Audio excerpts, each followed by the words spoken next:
Hello and welcome back to the Ask Abhijit show, episode 205. I hope you're all doing great. As always, we're going to see who all is in attendance right now on the live chat. And in case you're not aware, I'm going to take questions from the live chat only today.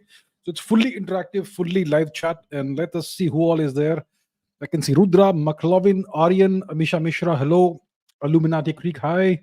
Vladimir Abhijit Chavda, Suyog Subhranshu, Jena, Crazy Brain, hello. Anish, Sanket Vakhre, Hatim Lokhanwala, hello. Shri Vatsa, Feminist Slayer, Animish, Namaste. Anand Pai, Ayush Pandey, Prasad Dalal, Surja Kanta L, hello. Harsh Sharma Vishwakarma, Saurav Rai, Om Bekerikar, hello. A.Y. Wang, good evening. Satish Chauhan, Kaustubh Jaiswal, Sarvagya Sharma, Rinchen Karma, namaste. Mambo, Vihan Patil, Aditi, Biplab, Chetan, Shailaja, Pidda Kotla, Sneha, Siliguri, yes. Harsh Rathi, Shri Ramachandraya, Namaha, Parth, Mystery, Geopolitical Dubey, Jai Ho, Arpit Dakar, Animesh, Cosmic Gaming, 7781, DBZ, Natsu, Siddharth Singh, Rajpurohit, Utkarsh Patel, Vivekananda Panda, Netik Singh, Rahul Thirwade, Jayesh Singh, Threadripper, Shagun Chopra, Matthias van der Berge from Belgium, hello, GK, Bojack Horseman, and who else do we have? Pratham, Arkamanna, Yankee, Space, KGB Agent, Yash Rao, Chubby Chicks Chavda, Advai Pillai, Komal, Raghunath, Soumyajit, Mangalam Tiwari, hello. Sarbajit Laiharambam, hello. From Manipur, Arindam Das, Gaurav, and lots of other people. Ankita Kachap, hello. Simple Gold Trader. And I'm going to stop there. Okay. Okay, so I'm done uh, greeting you all. I won't be able to greet you all individually, but thank you so much for being on the live stream. Now let's get with going with the questions. A lot is happening in the world. I think it was in 2021 in the first Geopolitics podcast that I did with Ranveer Allabadia that I said that this, sometimes nothing happens for decades in the world, and sometimes decades pass in years. So right now we are in the decade of tremendous geopolitical change. A lot is happening, a lot is changing in the world, and we're seeing that almost on a daily basis. We had a regime change, a coup in Bangladesh, right next door. There's stuff brewing in Thailand. There's stuff brewing everywhere. There is stuff brewing in the Ukraine conflict, even though it's a slow war, frozen conflict kind of situation. There is something or the other happening. Lot. So the point is, what's the questions that you have? Okay. Yesterday, says, what do you think about the KGB? The KGB no longer exists, or maybe it exists in a different form. It was one of the most capable organizations, spy agencies ever worldwide. It was the USSR's spy agency. And today you have something else that exists in its stead in Russia. So, very capable, elite spy agency. Tremendous. Okay, now the question is what other questions do we have? Ajay Nagar talks about something apart from geopolitics, science, or history. I want to focus on my studies, but why am I always attracted to women? How to overcome this? Just because she's beautiful, why I feel attraction? Kya pata uska nature, etc. Listen, it's part of life. It's natural. It's normal. You got to you got to deal with it. There's nothing you can do about it. It's just there's nothing abnormal or unusual about it. But when it comes to studies, when it comes to getting ahead in career in life, you have to compartmentalize things. You get attracted to women. Wonderful, fantastic. It means you're a healthy person. You keep that aside when you're studying. You got to learn how to deal with these things. When you're reading a book, you cannot think about something else. So do one thing at a time. People talk about multitasking. I think multitasking doesn't really work. People who claim they're good at multitasking are actually, not being very honest. You can't multitask. The human brain, the human mind is such that you can only focus on one thing at a time. So when you're studying, focus on studies, switch off all the distractions, and it's a skill you have to acquire. How to focus on something for an extended period of time. You can use hacks like tell yourself, I'm going to study for 10 minutes. 10 minutes, only going to study. And you keep a timer with an alarm clock or whatever. And when you're done, get up, walk around and think about women if you want. Then go back to studying after 5 minutes. So you got to find hacks and all that. But It's okay. Nothing wrong with that. Okay, Zubon Izing says the ongoing peace talks between the government of India and the Naga insurgents. There are rumors that there are benefits if you're in one of the factions and youngsters are planning on joining it. Okay. I will not comment about rumors. Um, there's a lot happening in India's far east, Manipur, Nagaland, etc. Manipur, Nagaland are part of the same area, and obviously you have Mizoram, and you have across the border the situation in Burma, civil war, and it's all being fomented by a foreign power, and other foreign powers also have interest in this. And if we know, if in case you're not aware, historically, the far east of India, so the so-called northeast, you had insurgencies everywhere in every single state. There were multiple insurgent groups in every single state. In the 1960s, Prime Minister Indira Gandhi was forced to bomb Mizoram to deal with the insurgents. That's how bad it got in Mizoram. And the same happened in every other state in India's far east. And much of this was encouraged and supported by foreign powers. China was very much part of this in the 1960s, 70s, 20th century. Even until recently, they may still be involved in that. Okay, I assure you, they would have been involved in all of this at various points in time, including in more recent times. Let's just put it that way. Now, obviously, we want the situation to go back to normal. We want the people of this region to get everything that they deserve as Indian citizens and all the benefits, all the everything. And most of the problems that have happened in the region are because of the stupid, idiotic, moronic, half-brained policies of the government of India in the 20th century. And some of that has continued in the 21st century also. That's A. And B, interference by foreign nations who understood that there was a big opportunity because of the stupidity of the government of India. Okay, in the 20th century onwards. So they sent money and arms and ammunition and material support and whatnot to these insurgent outfits, separatist outfits, insurgent outfits, whatever you want to call them. And that's all that happened. So today you have the legacy of all these events, all of these things that happened in the past. You still have the continuing legacy of that in the far east of India. So there's going to be ongoing peace talks. Now, I don't know about the rumors. I will not talk about the rumors because there is no way of verifying whether it's right or not. Then you should not encourage rumors. So I will not comment about that because I don't know if it's true or not. Probably it's not true. And I'm sure the government of India understands what are the risks involved and the fact that you have to be completely fair and the nation comes first always. So I hope that things go well going forward and these issues are resolved. Geopolitical Dubey says there's political turmoil and unrest in Thailand. There is the same in Burma, in Nepal, and in Bangladesh. What's happening? You are pretty observant, my dear friend. So let's see what's happening, right? Let's take a look at the map of the region and what all is going on in the region of late, because a lot is happening in this region of late. You have India. That's where I suppose many of the viewers who are watching right now live. In case you're not from India, well, welcome, and I hope this helps you understand what's happening. So you have India here, which dominates the Indian Ocean region. Okay. Now, to the west of India, you have Pakistan. In Pakistan, there was a coup in 2022 that nobody really regards as a coup. Imran Khan, the elected prime minister, was overthrown and a puppet was put in place. Even Imran Khan was more or less a puppet because the real power in Pakistan is the Pakistani armed forces, the military, who are beholden to foreign powers. They are essentially a mercenary force. So you had a coup in 2022 in Pakistan. And Imran Khan was pro-China, was thrown out, and a very strongly pro-US regime has come to power. In Afghanistan, as you know, the Taliban have taken over. This also happened a couple of years ago. Which year was it? 21, 22?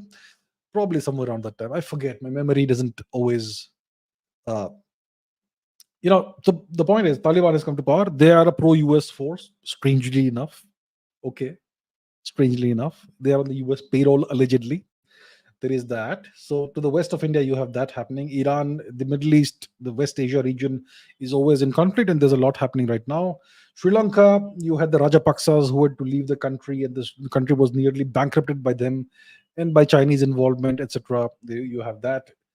And to the east, to the north of India, you to the northeast of India, you have Nepal, the actual northeast of India, Nepal, and Nepal.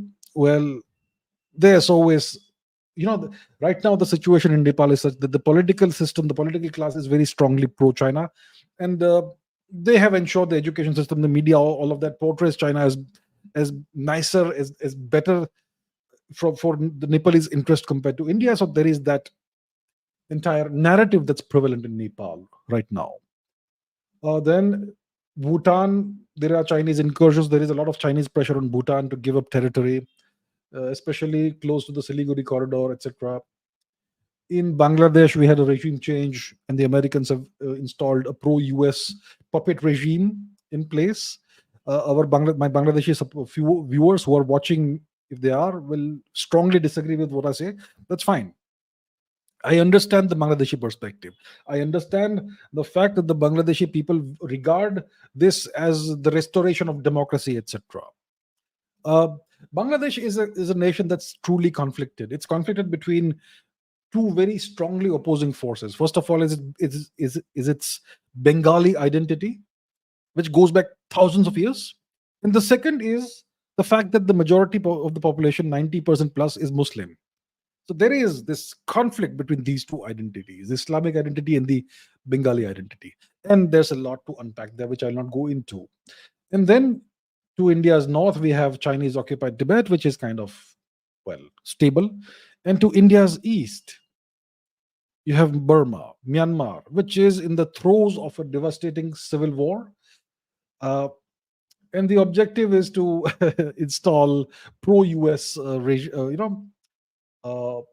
governments in parts of Burma, overthrow the Burmese government, which is kind of pro-China, and to create an artificial nation called Cookie Land, an artificial Christian nation out of parts of Burma, parts of Bangladesh, and parts of India, Nagaland, Manipur. Sorry, not Nagaland, but Manipur and Mizoram. De facto Christian nation. Whether it's officially recognized or not doesn't matter. And then, so you have a civil war in Burma, and then you have what looks like a new regime change operation in Thailand. So the current prime minister has been disqualified by the constitutional court, or whatever they call it. And now it looks like the Shinawatras will come back to power. So that's something that is in progress as we speak right now. A lot is happening. A lot is happening. But what you will find is that there is generally a pro-US government in Thailand. You generally have that. You have pro-US government in the Philippines, pro-US government in Taiwan, pro-US government in Malaysia, Indonesia. Burma will be taken care of eventually by the Americans. Bangladesh is now pro-US.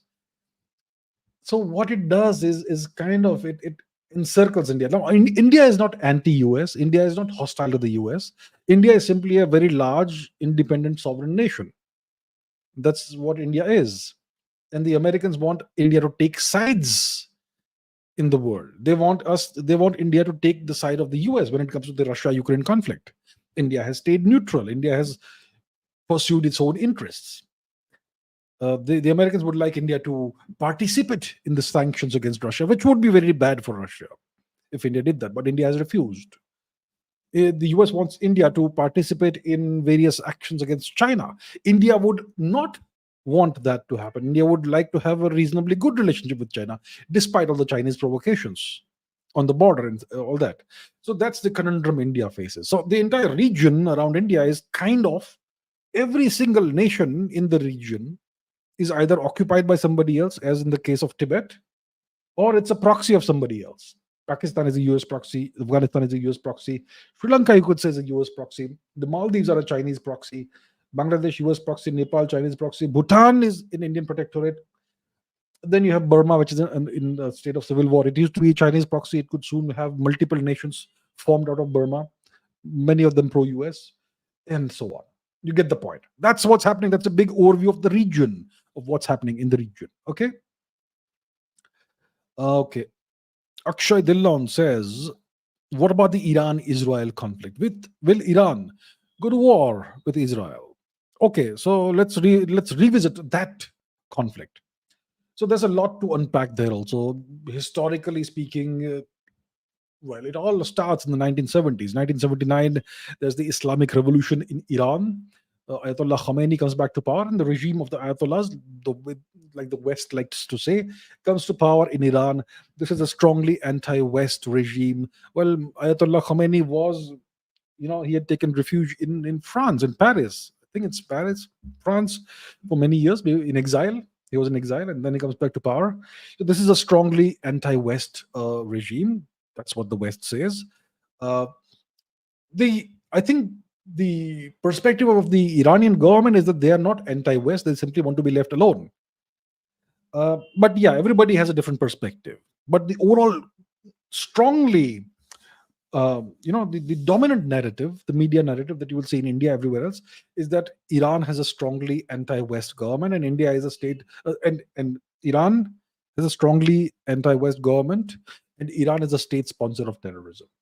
Well, do you remember the 1980s, 1990s, etc., 2000s, even 2010s? There was Pakistani terrorism in India. The question is, who was supporting that? Who was sponsoring that? It was the US, wasn't it? Let's call a spade a spade. So, what does that make the US? I think you can guess what it makes them. Anyway, so you have Iran, which is anti-US. The Americans have imposed all kinds of sanctions on Iran, which has devastated the Iranian Persian economy. And you've had a lot of hostility between Iran and Israel. The Iranians call the US Shaitan e Bozorg, the great Satan, and they regard Israel as either a servant or a master of the US. I don't know which perspective they have, but there you have it. So Iran says that the Zionist regime, like they say, doesn't have the right to exist. They want to wipe Israel off the map of the world. Now, obviously, Israel will not feel very happy about that, right? And Israel obviously has the right to self-defense, correct? So Israel is also a very proactive nation, just like Iran. Iran is a geopolitically ambitious nation. It punches way above its weight. It has proxies in Iraq. It has proxies in Syria. It has proxies in Yemen. It has proxies in Lebanon, even in Gaza, West Bank, etc. So Israel obviously feels kind of worried about that. And the Israel is a very good power projection capabilities. They also have a nuclear arsenal, an undeclared nuclear arsenal, an undeclared nuclear power. In Israel and the US have over time hit out at the Iranians. Iranian General Qasem Soleimani was taken out. He was assassinated through a drone strike, missile strike, when he was in Baghdad. Uh, when Mr. Trump was in power, then a couple of uh, high-ranking Iranian generals were assassinated in Damascus by an Israeli airstrike or missile strike. And recently, the head of Hamas, Mr. What's his name? I forget the name. He was assassinated in Tehran, in the capital of Iran. And the Iranians have blamed Israel for this. And the Iranians had a few weeks ago launched a massive drone and missile strike on Israel that was mostly ineffective. And now, after this assassination of the head of Hamas, uh, the question is, what does Iran do about this? Will they retaliate? In what way will they retaliate? Will they go to war? Now, the point is, how can Iran go to war with Israel? You see the distance between the two nations. If you do a very rough and quick measurement of the distance between the two nations, it's about 900 kilometers, straight line. So roughly 1,000 kilometers, roughly 900 kilometers is the distance between the two nations. Iran does not have a powerful air force, the kind of air force that can launch airstrikes successfully and come back on Israel. So they can launch ballistic missile strikes, cruise missile strikes, or drone strikes. But that last time it happened was quite ineffective. No high value targets were destroyed. No significant damage happened in Israel because of the Israeli Iron Dome system, which is a missile defense, drone defense system. So how does Iran go to war with Israel, even if it wants to? Israel can certainly launch airstrikes on Iran. They have a very good air force. Iran doesn't have that. So the question is, what does Iran do? The only way they can successfully hit out at Israel is through either covert operations or through proxies like Hamas, Hezbollah, or the Houthis, or in some other way, assassinations of some kind, or cyber attacks, or whatever. So Iran doesn't have the kind of options that Israel has. Then the question is, what about the nuclear angle? Well, I believe Iran could have sufficient fissile material by today for a few uh, basic nuclear warheads, fission warheads, tactical nuclear warheads. I don't know, 50 kiloton or so, maybe. Maybe that's too much. Maybe 20 kiloton yield. So maybe they have sufficient fissile material for maybe a handful of nuclear warheads. But if they do have that, then those nuclear warheads are precious. And you don't want to use nuclear warheads ever actually in war. So then what does Iran do? So I think the options are limited when it comes to Iran. The uh, non-traditional options, non-conventional options, they have a lot, but conventional war options are limited when it comes to Iran. Israel has more options. So that's where we are. So the region, the West Asia region, will remain in turmoil. The region will remain restive. I hope that it doesn't progress and escalate beyond a point, but that's the situation. And the other nations in the region don't want this sort of war-like situation. You know, Saudi Arabia desires progress. They don't want war. They want peace in the region. So does Oman. So does the UAE. Uh, and it will be beneficial for everybody if there is peace in the region. But the region has always been artificially kept on the boil. So that is the situation right now. So right now, I don't foresee a major escalation in the conflict. You may see some kind of escalation. You may see some kind of hostilities and back and forth, but hopefully not full scale war. I think the probability of that is kind of overall less right now. Right now. Interesting question by McLevin. What's happening in the International Space Station? Are the astronauts' lives at risk? How will they come back? Yeah, yeah. So there are two astronauts right now on the International Space Station. The ISS is the space station that has been in orbit for best part of 2 decades, I'd say, and it's in orbit around the Earth at an altitude of what, 200, 300 kilometers roughly above the surface, roughly, if I'm not mistaken. And it's typically, there's always somebody there. So the recent astronauts who visited there are the two people. One is Sunita Williams, and the other person I forget the name. Okay, I'll remember the Indian name naturally. So that lady Sunita Williams is of Indian origin, partially at least, and she's there. And there's another astronaut there with her. Two of them on the ISS, and they reached the ISS a few months ago on a Boeing spacecraft. Now, this spacecraft developed problems. There's a leakage of fuel or helium or something, and there are some other issues with the spacecraft. So it's not safe. They were supposed to return to Earth on the same spacecraft, and this was supposed to happen several weeks ago. And the spacecraft is not in good condition. It's not safe for them to return on that spacecraft. So the spacecraft is docked on one of the ports, okay, on one of the docks of the International Space Station. And as far as I know, the ISS has two docks. So two spacecraft can be docked at the same time. So in one of the docks, you have the Boeing spacecraft, which is not functional, which is dangerous. You cannot use that. So the option is you can send another spacecraft to dock with the ISS and bring the astronauts back, or you can have a transfer. One batch of astronauts comes in, and these two who have been stuck there can go back on the same spacecraft. So there is a possibility that this Boeing spacecraft may get stuck there for a very long period of time, maybe indefinitely, maybe, because they have installed some kind of software update that makes it impossible for it to be undocked without a person being present inside. But if you undock with a person inside, then that person has to return to Earth. It's not safe. So you can't remotely undock it and have it crash into the ocean or whatever. You need somebody in the spacecraft to be able to undock it. That's the kind of situation you're in right now. So that is the spacecraft, and then these two individuals, the two astronauts, are stuck there, and it looks like they'll be stuck there until the next year. This was supposed to be a couple of weeks mission, maybe 2-3 weeks. The mission was supposed to be brief.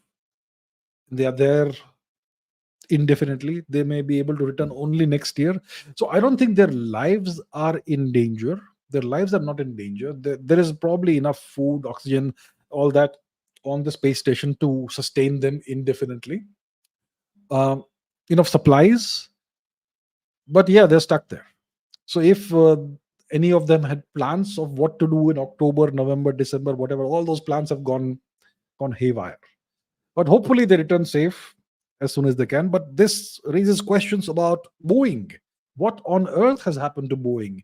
It was one of the great companies that the US uh, threw up, right? One of the great American companies, Boeing. They made so many wonderful aircraft and spacecraft and all that. And what is happening? They have taken a real, they're in decline, Boeing. The standards have slipped. Multiple aircraft crashes, multiple issues with aircraft, quality issues cropping up everywhere, doors falling off, all kinds of problems, aircraft plummeting at a couple of thousand meters in a few seconds, all kinds of terrible issues with Boeing, and now this spacecraft which is stuck there, a spacecraft that could, if you try to fly in it, it may kill human beings. Terrible. Something is deeply wrong with Boeing. It's a cultural shift. I think what's happened with Boeing is that NBA types have taken over the leadership of Boeing. When you have a company like Boeing, which is an engineering company that produces aircraft, manufactures aircraft, and manufactures spacecraft, you need engineers in the leadership, not MBA types who are concerned with sales and marketing. So when you're concerned, when your full focus is on sales and marketing and you sideline the engineers, this is what happens. And then you have other non-engineering issues that take precedence. So I think this is a cautionary tale for any company. What not to do, in what direction not to go. So there you have it. That's Boeing. Okay. Tejas says, what's the real agenda behind the upcoming visit of UN personnel to Bangladesh? The very simple agenda behind this upcoming visit is to legitimize the government, the government that's taken power in Bangladesh. Okay, this is an undemocratically formed government. Okay, this government has not come to power through an election. So they call that guy, Mr. Mohammed Yunus, they call him the interim or caretaker or whatever prime minister. And all that. So the agenda, so it's clear that this government has not come to power through any democratic process. What happened in Bangladesh is essentially the Bangladeshi version of the Euromaidan coup that happened in Ukraine in 2014. 10 years later, 10 years on, this happens in Bangladesh. So the UN's the agenda is to legitimize the government. It's to give the UN blessing that this is a good government, democracy, blah blah blah, human rights, etc., all taken care of. That's the agenda. Very simple. And the UN obviously is, well, when it comes to any multilateral organization, the organization is typically controlled, essentially owned by the most powerful nation within. That's the US. So, a summit statement says, I want a peaceful unification with Bharat. I expect you're talking about, you're from Nepal, I would imagine. Okay. But I'm also afraid that Aryavat will lose Sagarmatha to China. I desperately want a great and powerful nation. Glory to Mother Sanskritam Bharat. Yeah, so look, yeah, I understand the sentiment. I also understand the fear. So right now, Sagarmatha, which the Indians and Westerners call Mount Everest, is kind of on the border between Nepal and Tibet, Chinese occupied Tibet. So the northern face, if you want to climb the mountain from the northern face, you have to take a Chinese visa. You have to be on Chinese occupied Tibetan territory and then do it from there. The other way is to go through this traditional route, which is from Nepal. So the fear that Samit's statement is expressing is that if Nepal and India, Bharat, are reunited in the future, then Nepal may end up losing Sagarmatha to China. So the only long-term solution is for Tibet to be free eventually, whenever that happens.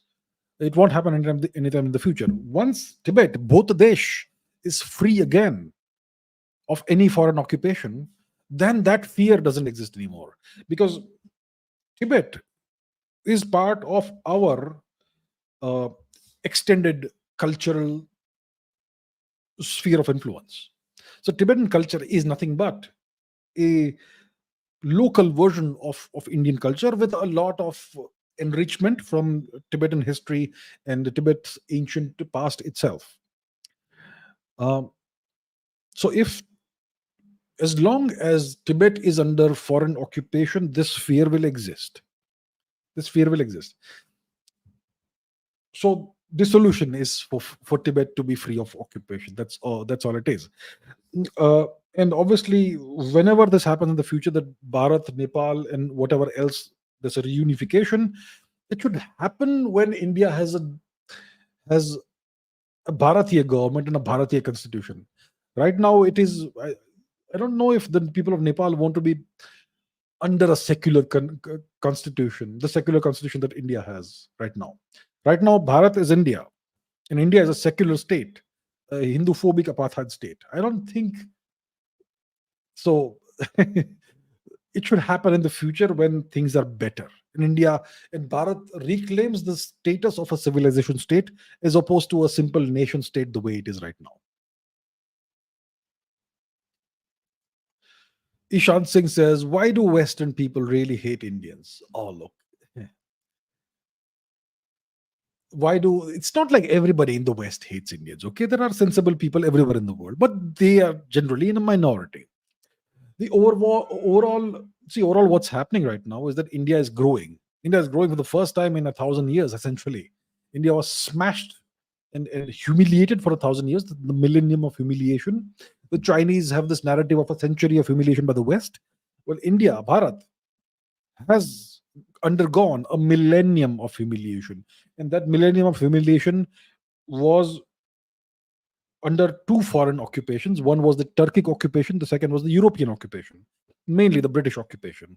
And this will end only when Bharat completely, properly decolonizes. And we are not decolonized right now. So we are essentially still enduring the millennium of humiliation. Now, what's happened in the past couple of decades is that India has started growing economically. India is finally showing signs of coming close to realizing its actual potential. What is India's potential? Historically, we know that India was the world's largest economy. India was the world's largest economy for the majority of history, for the maximum part of known history. 1,000 years ago, India accounted for at least a third of the entire world's GDP. So we are again finally starting to take baby steps towards reaching that status, reclaiming that status of the world's largest economy.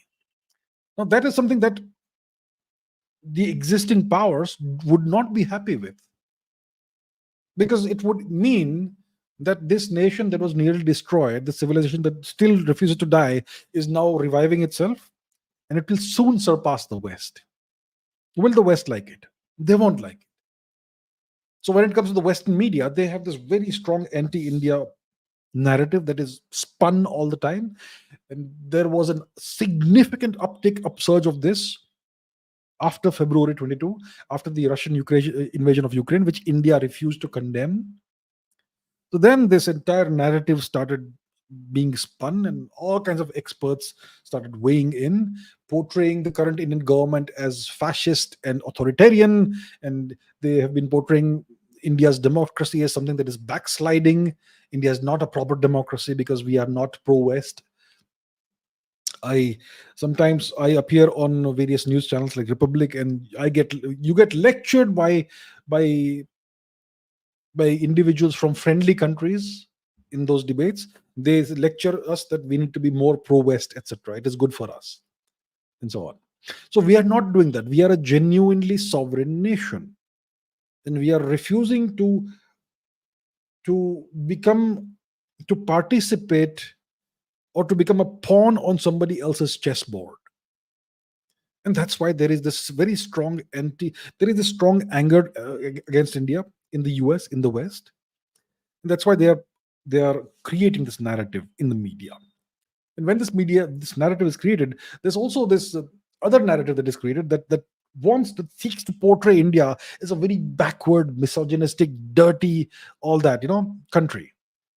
They want to portray Hinduism as something that's backward, that is evil, that is misogynistic, patriarchal, and so on. So whatever adjectives you can apply.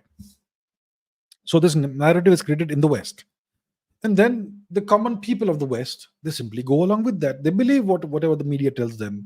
Most people are like sheep. Most people, even in India, look, the true quality of a nation is determined by the 0.1%, the top 0.1%. 99.9% of the people are typically going to be docile, and they will go along with the standard narrative that is preached, that is professed by the professors, the education system, the textbooks, the media, and all that. So they go along with that, and they've been conditioned, they've been brainwashed into having these knee-jerk reactions. So if somebody says something that goes against what's written in the textbooks, they'll call that person a conspiracy theorist. It's a knee-jerk reaction, typical, standard. They apply tags and labels. So most people are like this in India, in the West, everywhere.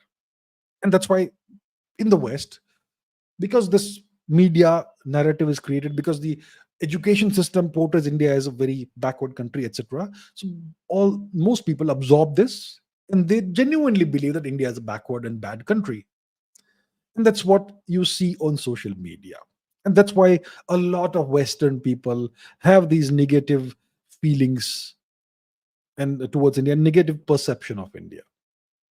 And then when they see that India, despite being apparently such a backward, etc., country, is doing well, it is launching spacecraft to the moon, to Mars, its economy is growing, it's about to become the third largest economy in the world, a lot of anger is expressed. How dare you, despite being so backward, dirty, blah, blah, blah, how dare you progress? How dare you believe that you can surpass the West? And that's the anger that you see. Hope that makes sense.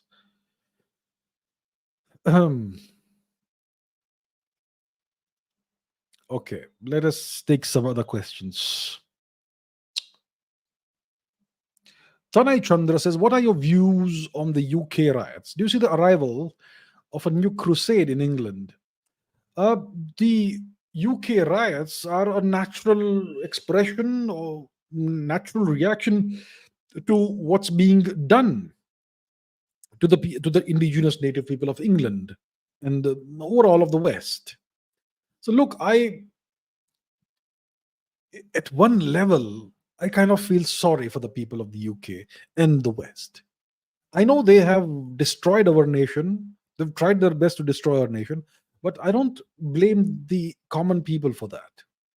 It's the government that's tried to do that in the past. The English government, the British government, the monarchy, the British Raj, and even today they seek to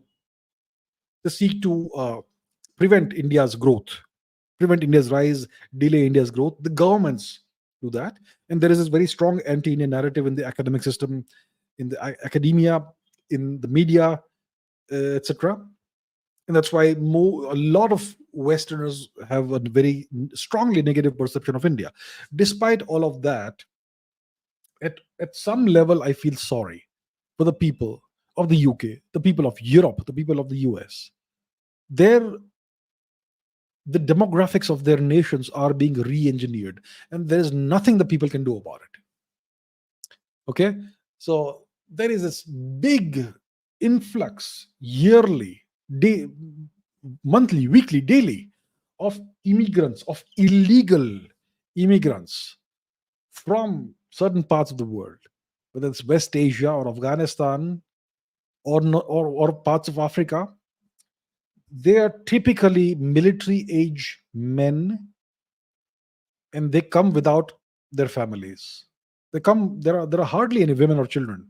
So when you have families that are coming in legally, illegally, whatever, that means that those people are refugees. They're trying to escape a bad situation from wherever they come from. But when it is military age men who are immigrating illegally or legally, that's not an immigration. That's an invasion. So what Europe is seeing, what the UK has been seeing for decades, what the UK has been seeing for decades, and what Europe is seeing now is an invasion, a demographic invasion. And these invaders, let's say, are given carte blanche, do whatever you want. The cops won't touch you. Organize in any way you want. Unleash violence on the natives. Unleash all kinds of atrocities on the natives, on their women, etc. The cops won't touch you. But if the natives fight back, the cops will unleash brutalities on the natives. That's the situation. So eventually there's going to be a reaction to that. And that's what we saw in the UK riots. But there's going to be no crusade. There's going to be nothing. The West is doomed. Demographically, the West is doomed. Unless, I mean, even if you you put a hard stop, full stop today, immediately on the illegal immigration, there's millions of these people in the West already. Imagine the logistical nightmare and challenge it is to deport millions and millions of people. It would take years. It would take a decade plus. Unless you are as efficient as the Germans have in the past alleged to have been. But even then, it's almost impossible to do it in a short period of time. So the West is doomed. A new demography is going to arise in the West. It's in the process of arising. And whatever white supremacy, etc., people may have had in their minds, all that will disappear because the white race won't exist soon, by the end of this century. So I think the native cultures in the West are doomed. The native religion, well, not native, but the supposedly native religion, Christianity, seems to be doomed in the West, but it may rise in India and in the East. Okay? Because India is being targeted right now for large scale, industrial scale conversion to Christianity in various parts of India, in the far east of India, in Punjab, in the south of India, essentially everywhere. So that's what's happening in England, in the UK, in the West. I think eventually I don't see too much of hope for the West. Right.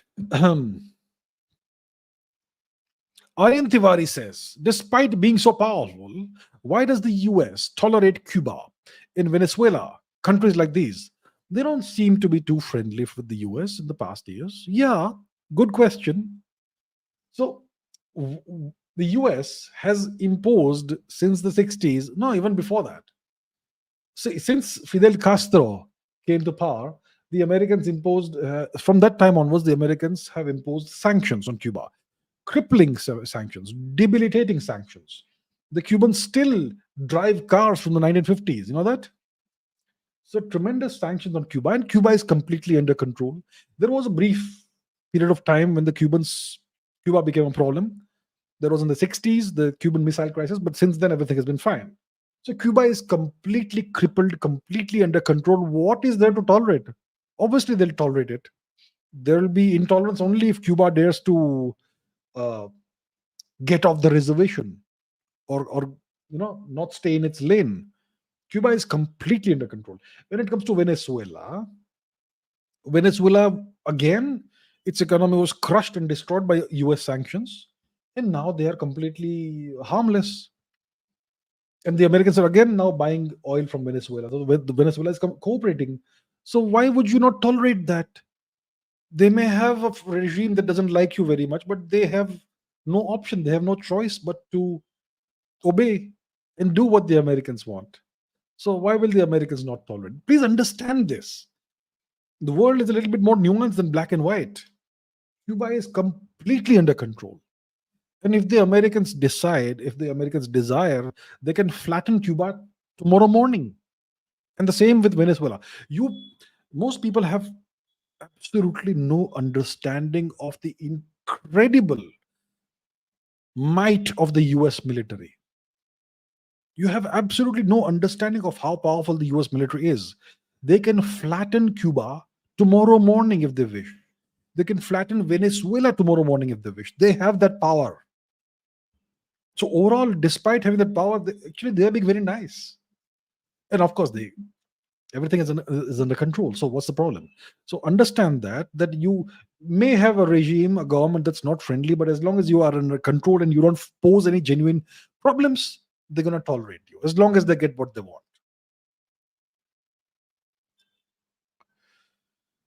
Siddhant says many geopolitical experts have hinted that the UK is going to split.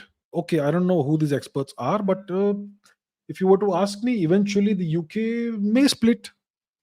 The United Kingdom is made up of Scotland, Northern Ireland, Wales, and England. And Scotland has historically hated the English. Wales has historically fought the English. And the Irish despise the English. Okay? But the English, they conquered the world, much of the world, and they've conquered their home region. So if you go to Scotland today, most Scots people don't even speak Scottish anymore. You go to Ireland today, most Irish people speak English. Very few of them speak the native Irish language. How many Welsh people speak the Welsh language? So the British have done a very good job of subduing the region. And but if in the future it may so happen. Look, no map is permanent. All these lines on the map, they are all subject to change. So you have British occupied Northern Ireland that eventually I would imagine will uh, reunify with the rest of the island, Ireland. I expect that sometime in the future, if there is a little bit of pride left among the Scottish people, they will once again in the future push for independence from the English. So it may happen. But as of today, the major hegemonic power in the world is the United States. And all alterations to the map of the world will happen only with their blessing. So if they feel that for some reason it's okay to split Scotland from UK, then they will give their blessing and it will happen. But if they don't give their blessing, it won't happen. So that's the caveat, right? Mayuri Krishna says, "Can I pursue archaeology in India? I want to support my family through my favorite subject, but is it possible?" Look, if you are the only person who is in a position to support your family, then I would say don't go for archaeology. Look, if you study archaeology, first of all, I don't know how many universities offer a degree in archaeology, bachelor's degree, master's degree. You would generally, in the Indian context, need at least a master's degree to do well in a career. So where do you get a master's degree in archaeology? I would imagine the Sayajirao University in Vadodara, probably offers a master's degree in archaeology. I'm not sure of how many other universities offer that. So first of all, there is that. So you would need to apply there, get accepted, then complete the degree. There is that, first of all. And then once you have the degree, what's the career outlook for archaeology in India? I'm not sure. There's only one real organization that does archaeology in India, which is the ASI. The ASI is run by bureaucrats, and the ASI is a very moribund and malperforming institution from my perspective. They will disagree, I'm sure. But to join the ASI, I'm not sure what is the route. How do you enter the ASI? Do you have to do what's the exam? UPSC? And do you give the elective as the preference as ASI? I'm not sure how it is. So you'll have to figure it out. But let's say you join the ASI. What kind of salary will you get? You'll get a government salary. Government salaries are stable. You have a job for the rest of your life, and you have a pension after you retire. But it's never a high-paying job. So is it enough to support your family? Not sure about that. It depends on depends on so many factors that I'm not aware of.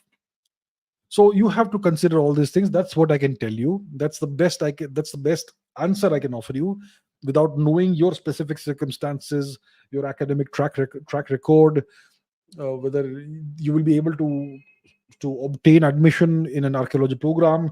Once you get your degree, will you be able to get into the ASI or any other organization? There's so many parameters and factors that I cannot see right now. So it's a judgment call that you will have to make based on all these factors. So yeah, that's what I can say. All the best. I hope you do really well and you get what you genuinely desire. Okay.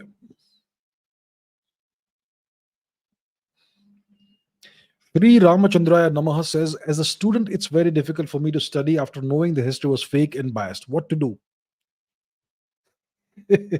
What I did all my entire student life. I knew it. Even as a kid, I knew it because I had this very, very naughty tendency to read books that were not part of the curriculum. So I used to read a lot, and I knew that everything they're teaching us is substandard and it's wrong. I knew the education system was terrible. It was a waste of my time. I knew that. And every single day, every single hour, I had to somehow, because you had to get your degree, etc. Right? There's no choice. So you have to memorize, mug up this nonsensical garbage that is served up in these textbooks. You know it's substandard. You know it's bad. You know it's gonna give you absolutely no value going forward. But you have to memorize it, and you have to write exactly that in your exams. That is something you have to do if you have to get a degree. So you have no choice, my dear friend. I know it's all fake and biased. So what you would have to do is, unfortunately, mug it up, study it, write the exam, and then give yourself permission to forget it all. That's what I can say. There's no choice right now. The Indian education system doesn't give students a choice. You simply have to do this if you want to get a degree. And without a degree, you don't get a job in this country. So that's where you are. Uh, so my point is, you have to be realistic and practical. Sometimes you have to, like, what's that book? Eat That Frog. I don't know who was it that wrote the book. Eat That Frog. The premise of the book is that every day in the morning, the moment you wake up, take up the most difficult task and finish it off. Then everything is easier for you. So you have to do unpleasant things sometimes, not sometimes, oftentimes in life. That's what you will see throughout your life. So just do it. That's what I would say.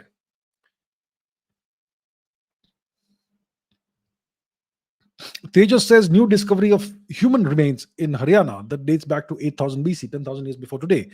Will the West finally accept that Aryan invasion picnic tourism theory is false? The West will never accept anything.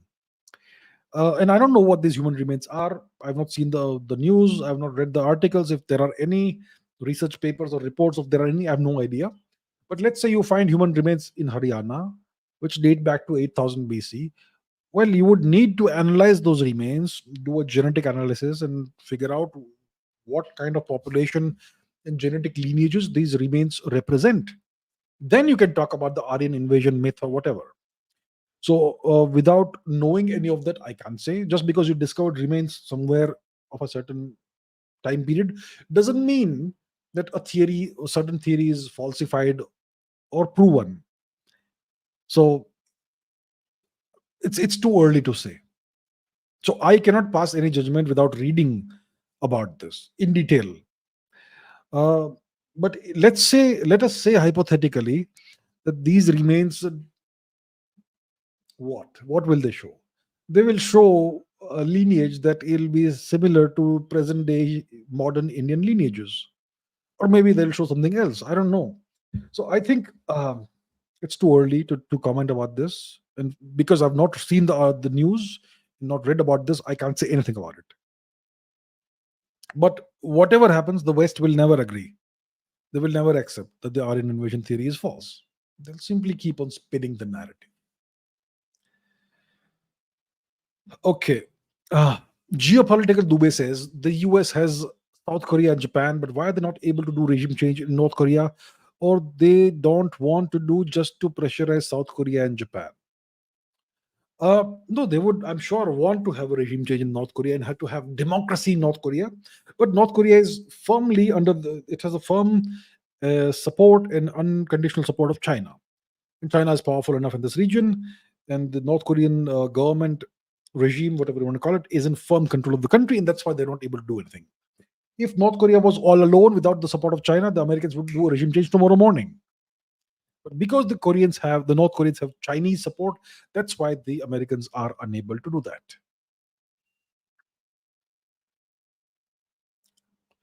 Rudra says, in terms of wars, how far are we behind the US and China in AI and advanced chips like H100?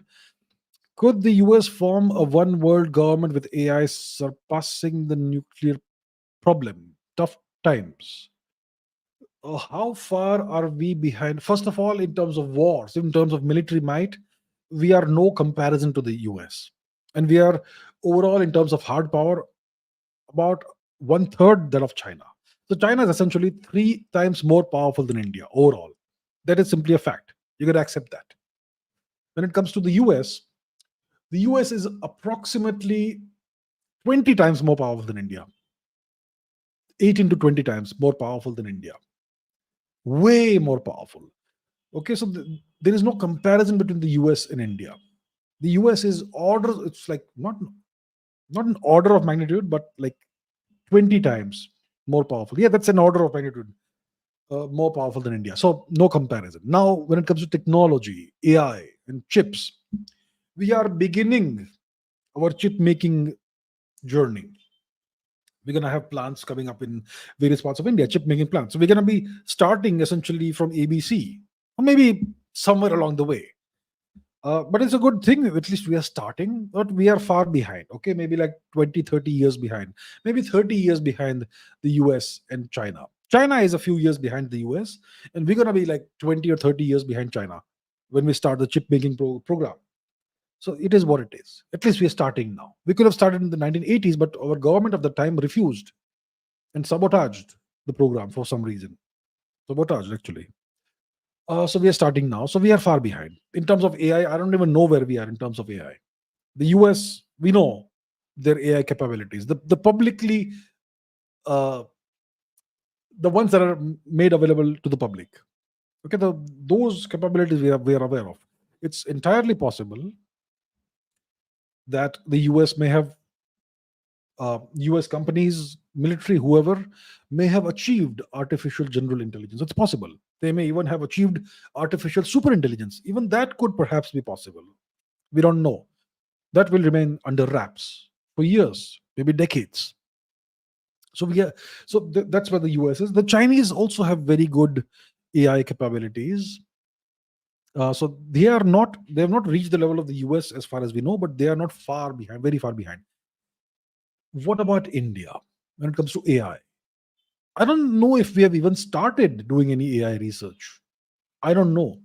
If we have started, then it's not known to the public. We have various Indian companies that are coming up with AI systems. There was something called Krutrim or something, which turned out to be a chat GPT wrapper. So that is the sort of lazy stupidity that Indians are doing. Okay. Indian companies are just putting wrappers around chat GPT and they're claiming it's an Indian AI. It's nothing but chat GPT remodified or repurposed to sound or look Indian, to appear Indian. That is the amount of laziness that we are seeing in India. It's a whole different thing to create an AI from scratch. It's possible, but you would need tremendous amounts of the highest quality GPUs, etc. NVIDIA GPUs, etc. Why is NVIDIA such a valuable company today? Because their GPUs are behind the AI revolution. So I don't know where India is in terms of AI. I think we are, if we have begun, we may be just at the beginning. I'm not sure.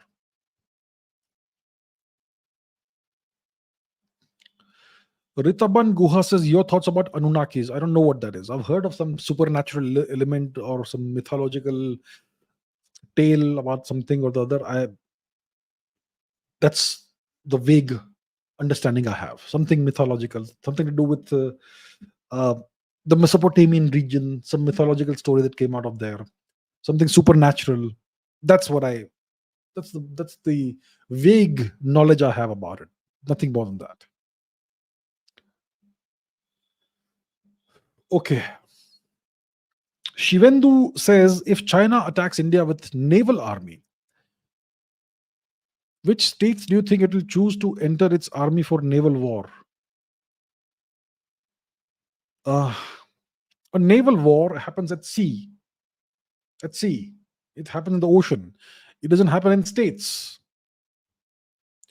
So if a naval war happens between India and China, it will happen maybe in the Bay of Bengal in the Indian Ocean region, maybe the Strait of Malacca, maybe the so-called South China Sea, somewhere there. The Chinese Navy is way more powerful than the Indian Navy, so it will happen closer to the Indian shores than to the Chinese shores. So maybe the Strait of Malacca region, the Andaman Sea region, maybe the Bay of Bengal region, maybe the Lakshadweep Sea region. That's what I can imagine. No states.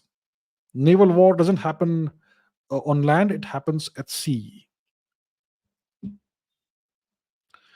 Okay. Ronaldo Laithangbam says, I'm Meitei from Manipur. It's been 15 months that Manipur is suffering. And with all the geopolitical connection going on, how do you think this conflict is going to end? Will it escalate more? Look, I'll give you the harsh truth, okay? Things are going to get perhaps worse before things get better. The Americans have done a regime change in Burma, in Bangladesh. There's a regime change happening in Thailand right now. There's a civil war in Burma. The Kuki separatists who want this nation, Kuki land for Christ, they have access to unlimited amounts of arms and ammunition coming from wherever. Okay. So they are on the front foot.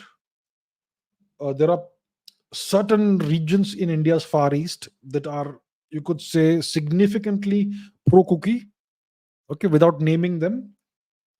Half of Manipur is under Kuki occupation. The indigenous people of Manipur, the Meiteis and the Nagas, they are in possession of, let's say, the northern, roughly half of Manipur. The Meiteis can only live in about 6 or 7% of the land. The Nagas can live in the north, and that's the situation. And there is strong US support for the Kukis, very strong US support for the Kukis. So that's the situation right now. So there is this talk of Kuki land, right? This artificial Christian nation that may be carved out of parts of Bangladesh, parts of Burma, and parts of India. So it may not be an officially recognized nation, but it will be a large region that is de facto controlled by these Kukis and supported by the US. So parts of Bangladesh could be Chattogram, etc. The parts of India that could be de facto Kuki land, but not officially Kuki land, would be the southern half of Manipur and large parts of Mizoram, perhaps. I hope this never happens, but that is what the Americans are trying to engineer. So, considering all this, and considering the fact that the US is way more powerful than India cannot even imagine fighting the US or entering any kind of significant conflict with the US. There is a high likelihood that some of this may happen. So the question is, when will the situation in Manipur come back to normal? When will the suffering end? Well, that can only happen when the illegal infiltrators are thrown out of India, out of Manipur.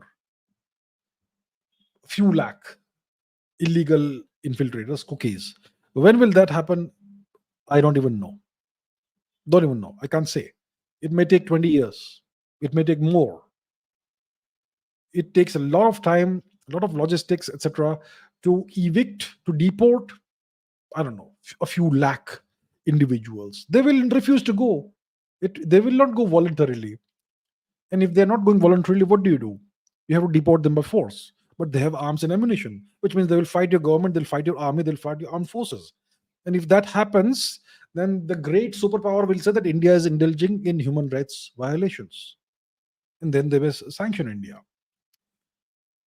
Then what do you do?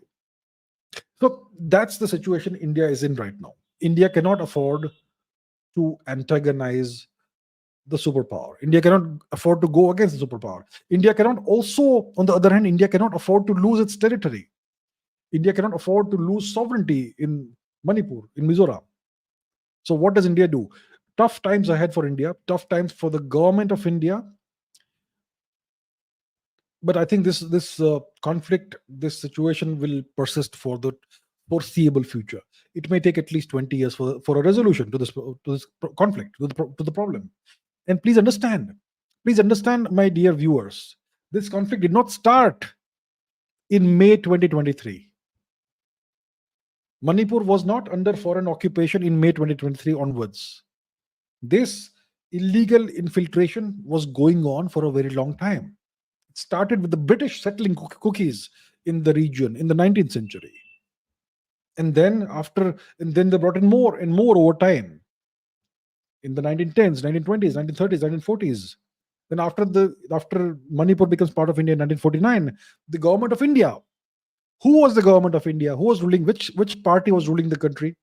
They brought in more cookies over the next few decades. More and more, more and more. They allowed them to come in as refugees, and then they become permanent residents. Right? So this has been happening for decades. And the indigenous people of Manipur, why were they not protesting all these decades? There was this view that these are our brothers and sisters, perhaps, at least among some quarters. So, this situation did not begin in May 2023. It's been there for a very long time, more than 100 years, slowly, gradually, progressively getting worse. But only now there is the understanding of how bad the situation is.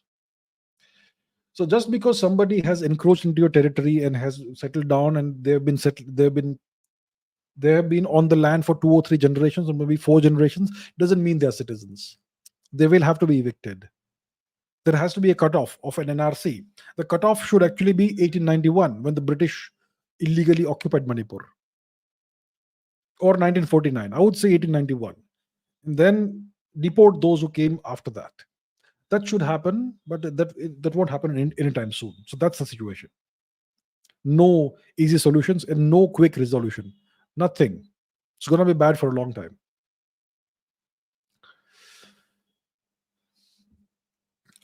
So Malik Said says, will Jews face problems in the West after ethnic changes? There is immigrants in the West, as you say. Why their lobby is allowing this? Are Jews not influential anymore in the US? Are we seeing the Americans pull off with them? Look, if there is a significant ethnic change in the West, it may affect the Jewish people. So there is this significant narrative among in the Islamic world that Israel is occupying Palestinian land and perpetrating atrocities, committing brutalities on the Palestinian people, all that sort of thing. So there is a very strong anti-Jewish narrative and perception in the Islamic world. We know that. Pakistan says Israel has no right to exist. Iran says Israel has no right to exist, and so on. Right? So there is that. Now, if there is a significant uptick in the Islamic population of Europe in the West, these views will become more and more prevalent in the West. That is normal, natural. We understand that. So you're right. Jewish people may face more problems in the West as these ethnic changes happen, and that is to be understood. Yes.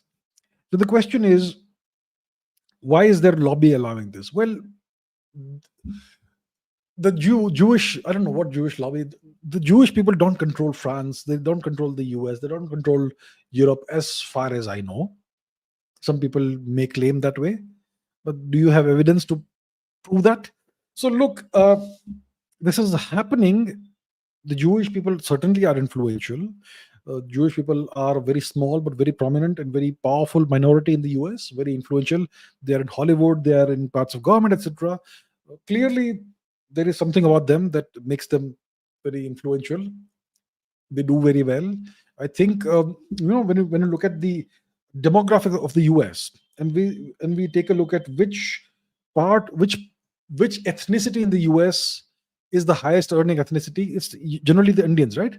The Indians far surpass every other ethnicity in terms of the median income, median household income. Well, I think if you were to show it, were to include the Jewish people as a demographic in that, then I think they would be earning more than the Indians. So they do the best, I think, in the US. But I don't think that they control the entire world or control the US or something like that. So yes, the ongoing demographic change in the West will certainly, it is certainly possible that it will make life more difficult for the Jewish people there. There may be more, I don't know, more targeting of the Jewish people by the immigrants, perhaps. One hopes it doesn't happen, but that's there have been reports of that to some extent. Yeah. Okay.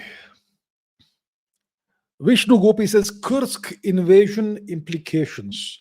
So yeah, Ukraine war, Ukraine conflict. So there's been this invasion, small invasion by the Ukrainian military into Russia, the Kursk region.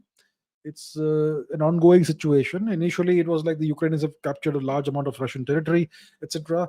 But now you are seeing the reversal of that. So what? No implications. Nothing changes. The Russians are prevailing. Look at the Western media's reports now. What's happening in the Kursk region? The tide has turned. Yes, initially perhaps the Russians were caught off guard. Maybe the Ukrainians had got more arms, ammunition, supplies, whatever from the West, and they wanted to use that. And they invaded this part of Russia. I'm not sure where it is on the map. Let's take a look. Let's try and discover it. So where is Kursk? Kursk is here. Kursk Oblast. So this is where the Ukrainian offensive happened, invasion, let's say. They captured a significant amount of Russian territory, and now the Russians are pushing back. And yeah, this won't last long. The Russian military is just way too powerful for the Ukrainian military. So no long-term implications for this. Sankalp Sahu says, what do you make of the Saudi king's message to the US of supporting Israel? What could be the outcomes for both the king and the Saudi nation's approach? Look, in case you remember, when President Trump was in power in the US, he had successfully overseen the conclusion of the Abraham Accords, which was a peace treaty, peace accord between nations like Saudi Arabia and Israel. So that was a tremendous accomplishment that I don't know why the media wants to not highlight. The thing is this: Saudi Arabia wants peace in the region. They have no actual long-term problem with Israel. They are okay with Israel. They don't want to see Israel wiped off the map of the earth like Iran does or Pakistan does. Pakistan claims that it's anti-Israel, but it's a US proxy. So Saudi Arabia wants peace in the region. The Saudi regime, the Saudi government understands that their entire nation has been built on oil wealth, but that can't last forever. So they want more investment of other kinds in the country. They want the economy to grow beyond oil, etc. And they are pushing hard towards that. For this to happen, they need stability in the region. The region cannot be at war, which will be terrible for their country. The UAE also wants the same thing. They also want progress and prosperity and peace in the region. So from their perspective, it is good if there is peace. And both Saudi Arabia, obviously, if you look at the history, they are very strongly aligned with the US. So that's the situation. So I've personally not seen this message of the king of Saudi Arabia to the US and supporting Israel, but assuming you are correct and it's accurate, then I would not be surprised about this. See, recently when the Iranians launched missiles at Israel, many of those missiles and drones also were were intercepted by the militaries of Jordan and Saudi Arabia and perhaps in Iraq also. So Saudi Arabia is on the side of the US. Saudi Arabia is on the side of Israel as well. Soft, understated way, but it's there. So that is the situation. Dharendra Singh Yadav says, please accept my question. Do you see any possibility of World War III with nuclear detonations by Russia, China, or NATO or India, Pakistan within the next 1 decade? Okay. I think every live stream I would take at least one question about World War III. So let this be the one. What is World War III? How do you define a world war? So you had the First World War, the Second World War, which were extended conflicts that happened in large parts of the world.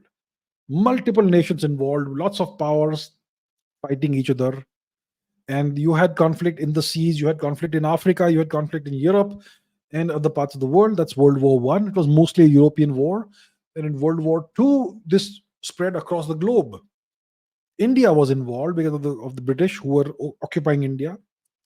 Japan was involved, and much more.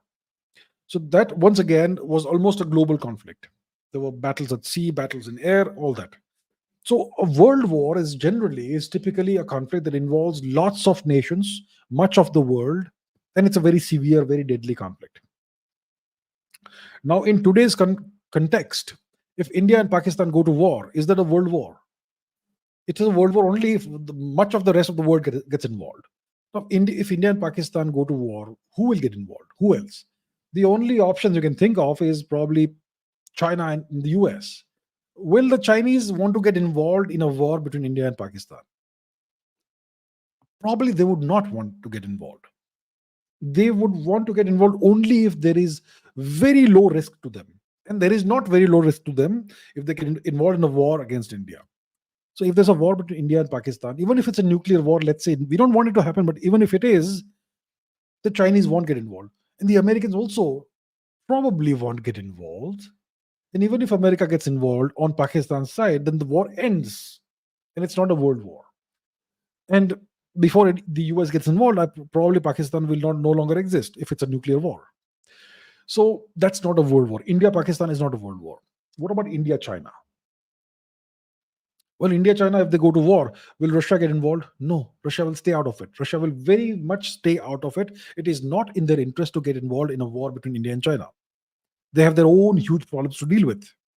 Will the US get involved in a war between between China and India?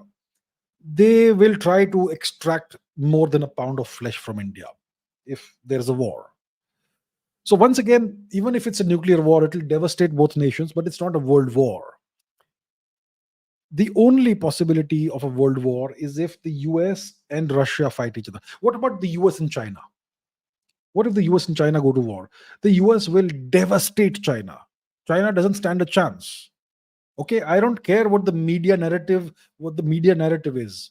I don't even care what the American narrative is. The Americans always hype up China, don't they? The Americans will destroy, devastate China if there's a war between the US and China. China is no match to the US, not even close. Okay? So that's not a world war. And if the US and China go to war, the Russians will want to stay out of it, boss. So the only scenario in which a world war happens is if the US and the Russians go to war against each other, direct war. And the prelude to that is NATO going to war with Russia. Okay? So that could happen if there is a significant escalation of the Ukraine conflict. So the possibility of World War III is not in Taiwan, it's not in India, Pakistan, it's not India, China, it's not West Asia or the Middle East, it's Ukraine. It could happen from Ukraine. And that's why Ukraine has to be managed very properly, very, very carefully by the West, by the Russians as well. No stupid moves and no escalation. Because if there's an escalation, there could be a nuclear exchange, which will destroy the entire planet. So yeah, that's how I see it. Right. Other says, do you think the 60s to 90s CIA, which was famous for regime change, is back after the Bangladesh coup and weak president like Biden in power? Do you think Trump can tackle the CIA? The CIA isn't back. It's always been there. It's always been there. They didn't disappear after the 90s. They were always around and they were always capable, and their capabilities are increasing, they're growing. They must have penetrated more countries by now. They must have penetrated the cabinets of more countries by now. Like, what's his name says? I forget the guy's name.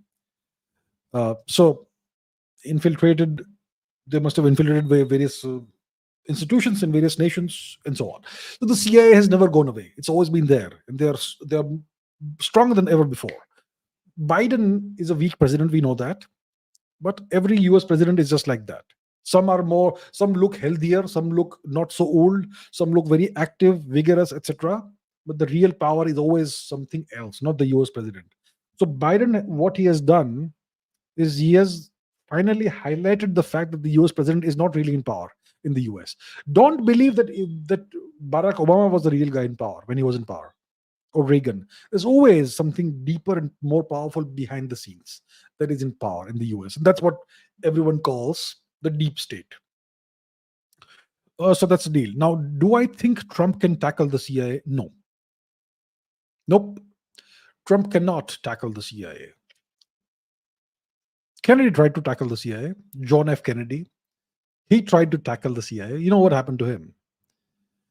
Trump was very fortunate. He was not 1963 while he was president. He was almost 1963 this year, a month or so ago, right? He was very fortunate to survive. I think the only way he becomes president again is if he kisses the ring, so to say. But I still think it's more likely that Kamala Harris will be the next US president. So it doesn't matter whether they're capable of not of ruling a country. What matters is that they are on the right side.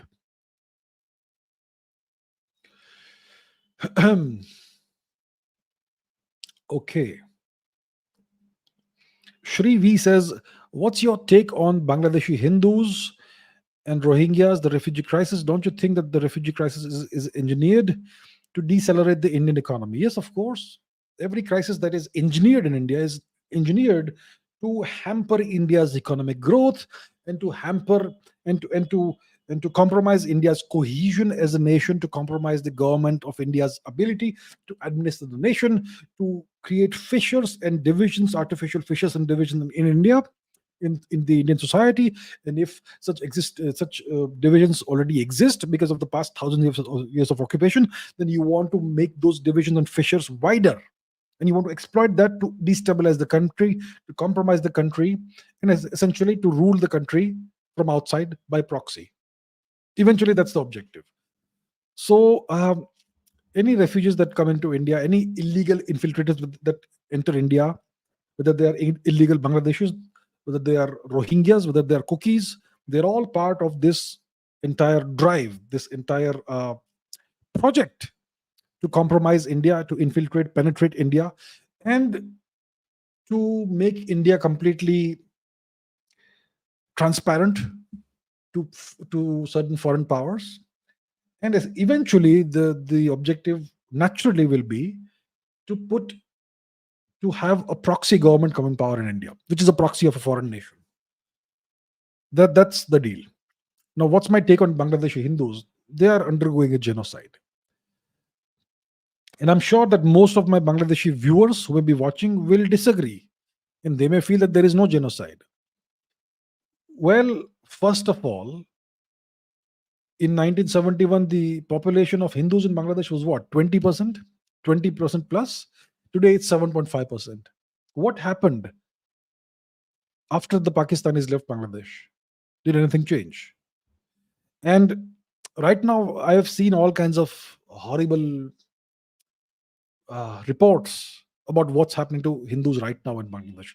So there is definitely clear targeting of Hindus, not just by random mobs, but also by the police in Bangladesh and by the government. So it may slowly simmer down, but there is deliberate definite targeting of Hindus. So, yeah. Shagun Chopra says, "What do you think about our thoughts creating our world?" Yeah, well, that's a philosophical question. We observe the world out here, right? But how do we know this world really exists? After all, we know that we have sense, we perceive the world through our sense organs. We have five senses, right? We have sight, we have smell, we have taste, we have audition, ears, and we have the sense of touch. Through these five senses, we perceive the world, and we create this picture of the world around us. So I'm wearing a red t-shirt, I have this blue color gradient over here, I have these books and other stuff over here. All this I perceive through my senses.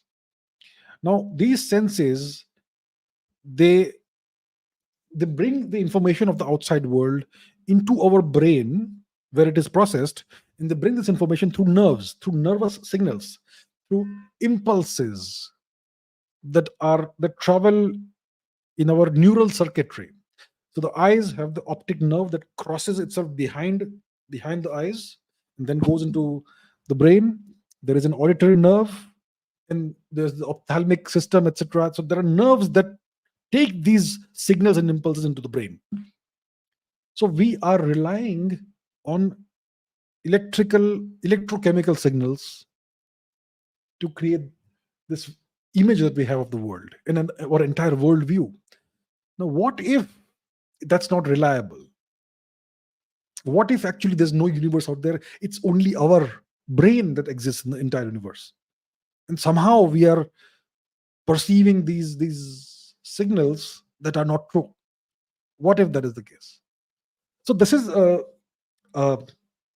school of thought called solipsism, I believe, that you possibly are the only uh, being that exists in the world. Your brain is the only thing that exists in the world, and you are somehow getting all the signals that are convincing you that there's this entire world out there and so many people out there and so many relationships and so on. But actually, it's only you. That's the solipsistic worldview. So I don't know about that. Look, we have it's an interesting thought experiment. It's interesting to look at the world that way because it makes sense logically that it could perhaps be true, even though the probability of that being true is very low. But yeah, that's something you can consider from the perspective of logic. So yeah, and the other thing is maybe you can create the future you want. So what is that thing? Rhonda, something that the secret means you manifest your future and all that. So I don't know about that, how true that is, but it's always good to believe that you can change the world, that you can manifest whatever future you want. That gives you confidence, and maybe that's true. Who knows? I don't know. There's no scientific evidence that it's true, but maybe it's true because science can't explain everything. Science is very inexact. Science cannot explain 95% of the universe. So yeah, perhaps that may be true. Who knows? Anisha says attacks on Bangladeshi Hindus are still going on every day as we speak. That is correct. That is correct. No matter what the media narrative is in Bangladesh, no matter what people are made to believe in Bangladesh, but attacks are still happening. They're going on as we speak. Hopefully it stops. Hopefully Mr. Mohammed Yunus can, if he has any power at all, he can stop it if he wants to. Don't know if he will.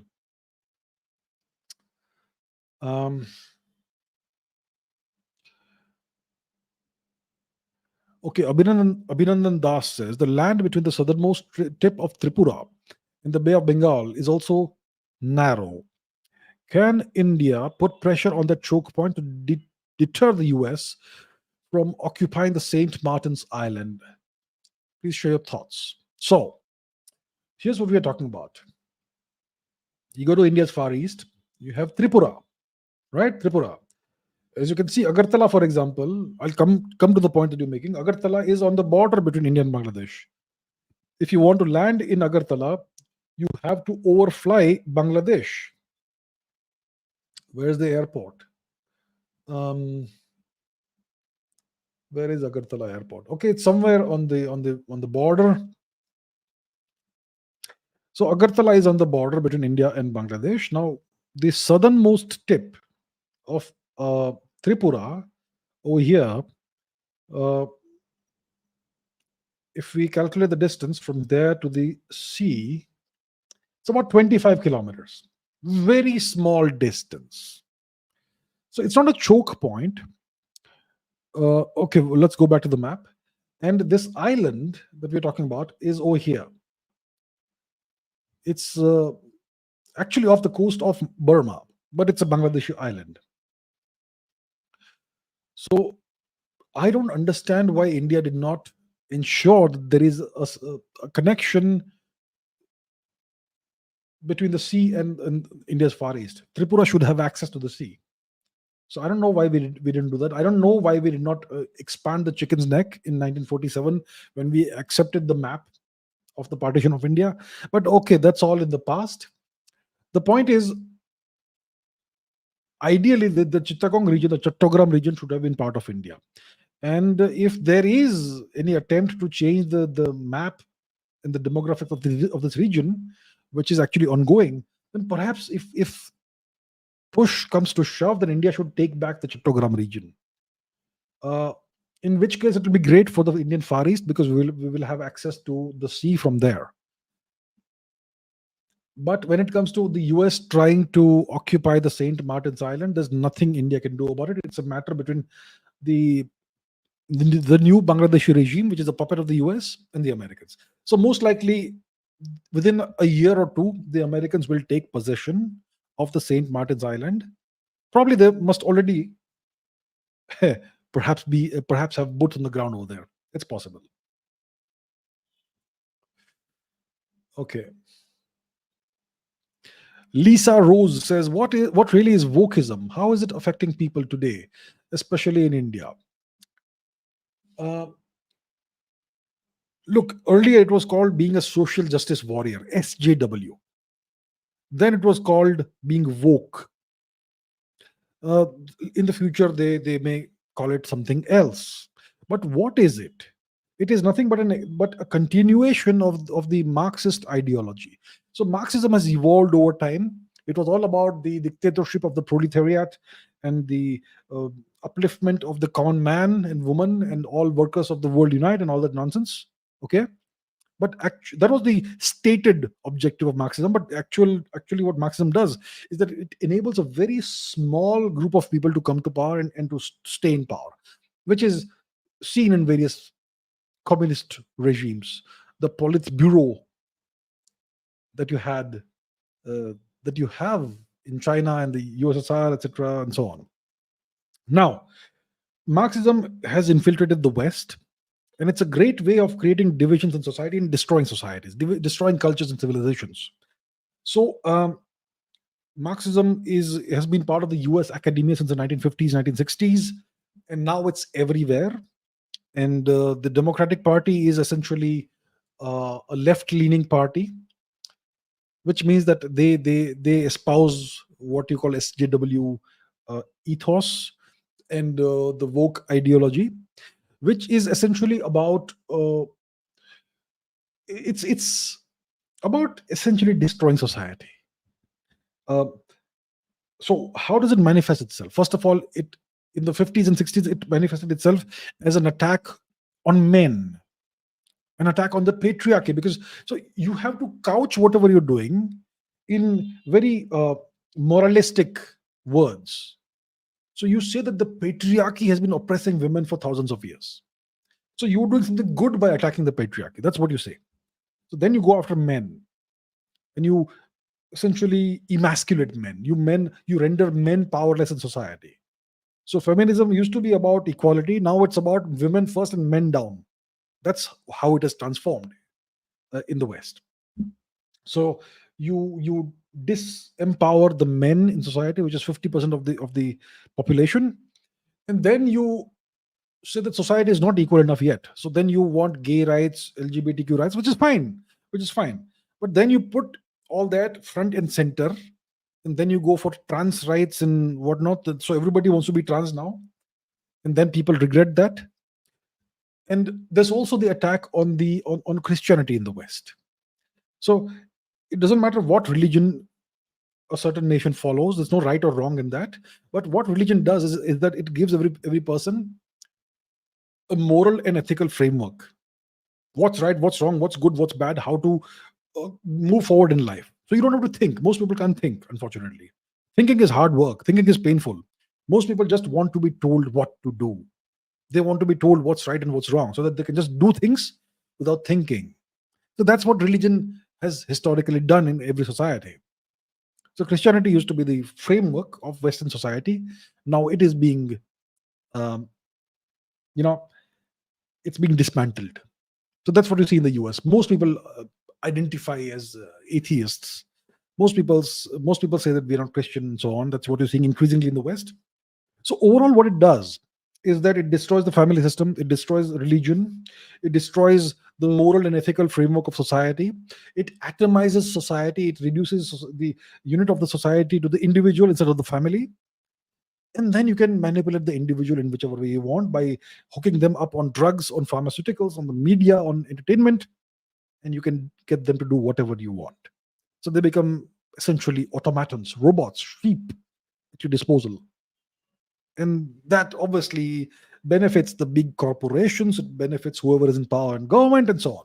So that is what's happening, and now they're trying to export it to the East. Now Russia won't accept it, good for them. The Chinese will not accept it, good for them. Our Persian friends won't accept it, good for them. But we in India, we are a fully transparent, permeable society. It's coming into India via the academic system, via academia, uh, via the entertainment industry, via the media. So it's dangerous for India. Eventually, it'll end up destroying India as well if we're not careful. That is the point. Okay.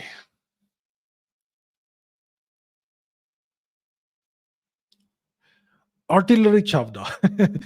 Does AC work alone, or do you have any researchers, editors, thumbnail makers, etc.? Researchers I can never hire because I cannot rely on anybody else's research. I had some editors and thumbnail makers, but I fired them all. Maybe I will get some more going forward. Maybe. Shashwat Mukherjee says, what's the importance of Diego Garcia for Americans? So I've made a whole video on that, but I'm happy to answer once again. So Diego Garcia is over here. It's called the British Indian Ocean Territory. It is illegally occupied by the British, and the British have handed it over to the Americans. So what is this thing, first of all? So it is part of the Chagos archipelago, which is the southernmost part of the Maldives Chagos Ridge. Okay, so it's actually part of the Lakshadweep Maldives region. So it should actually, well, technically it should be part of Mauritius. Okay, but it historically is part of the Indian Ocean region and India's sphere of influence. Now, this island, Diego Garcia, it's an atoll, and it has an Air Force base which can handle the heaviest and most powerful American strategic bombers, fighter planes, whatever. It also has a naval base. Where is it? Where is the naval thing? Probably here. Probably inside over here. Okay, wherever it is, I'll not go deep and look into the details, but it has a naval base that is capable of accommodating aircraft carriers, which are the biggest and most powerful ships in the US Navy. So from Diego Garcia, the Americans can project power anywhere in the Indian Ocean region. What do you mean by projecting power? It means that you have the capability to destroy everything in the region if you wish, which means everybody behaves, everybody does what you say. That is projection of power. So that's the importance of Diego Garcia. It's a region, it's a base from which the Americans can project power in the entire region. The Americans acquired this in 1973. Now, why 1973? Why not before that? They acquired this in 1973 because of their failure in 1971. How did they fail in 71? They failed to prevent India from liberating Bangladesh from Pakistan. So India successfully transformed East Pakistan into Bangladesh. The Americans wanted it to remain Bangladesh. They wanted it to remain East Pakistan. The Americans were supporting the genocide of Hindus. done by the Pakistanis. And India prevented that successfully. So that's why the Americans realized that they need a base from which they can genuinely project power in the region. And that can, if required, be used against India. So that is the importance of Diego Garcia for the Americans. Grim Sobad says, by the time we become a 10 to $15 trillion economy, we will already be divided. Well, that's the objective. That's the objective of the great powers, or great power, or great powers, whatever you want to call it. They would like us to be broken up, balkanized, before we can ever reach our potential. So a nation as large as India, if it reaches its potential, and especially with the history that we have, we're going to be the world's largest economy eventually. 2070, 2100, whenever. But we will get there. That is just who we are. So how do you prevent that from happening? You balkanize the nation. You create artificial divisions among the people. You make people hate each other. The people of each state should hate each other. And you artificially re-engineer the demographic of the nation, bring in foreign religions that are deeply antithetical to the indigenous culture. And then you create all kinds of problems in the country. And then you have the country break up into pieces. That is the objective. Okay? So these big powers are not our friends. They want to see India balkanized. And they are doing it quite openly, actually. Subnational diplomacy and engaging with various opposition political parties and all that stuff. Stay out of our affairs, but they won't. So that is the objective. And if we are strong enough and resilient enough, and if our government is strong enough and resilient enough, then we will be able to prevent this from happening. So I would say, let's not be so cynical. Let's not be so pessimistic. Let's not have such a defeatist attitude. Let's be optimistic. I think we have a tremendous amount of strength and resilience too within ourselves. And let's be optimistic. And let's work towards preventing such a thing from happening. All of us, in our own way. That's what I would say. Neha says, like the session, guys. Show your support. Thank you so much, Neha. Everybody like and subscribe. I never say that, do I? Everybody like and subscribe. Thank you. Okay. Aman Bahuguna says, what are the similarities between ancient Indian civilization and Sumerian and Babylonian civilizations?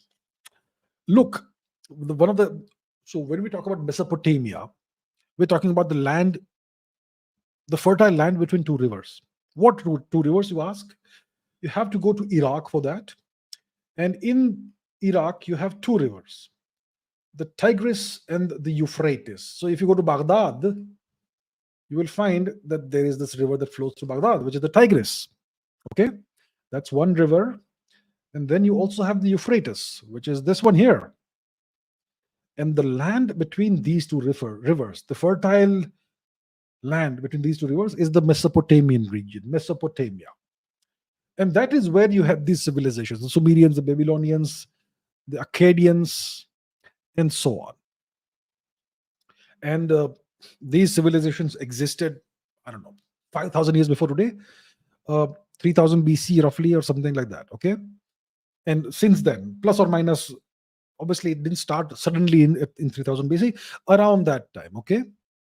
Now, what were the similar? So when we had this Saraswati Sindhu phase of our history, that's when you also had these civilizations, and there was significant contact between us and them, us as in India, and the Mesopotamian region.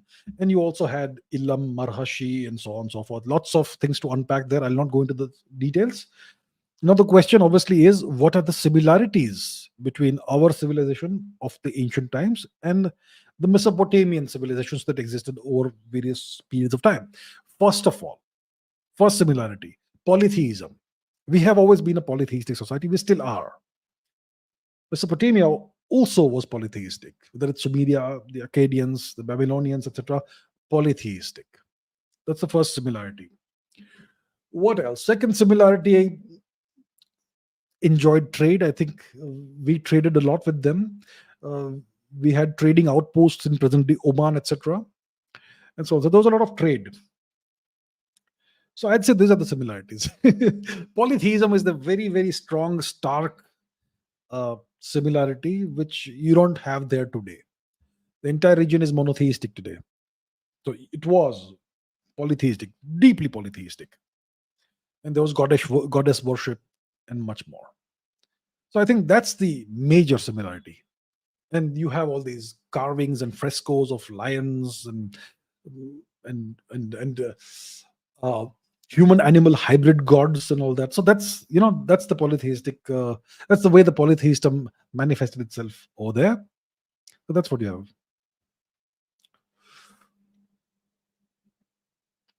Okay.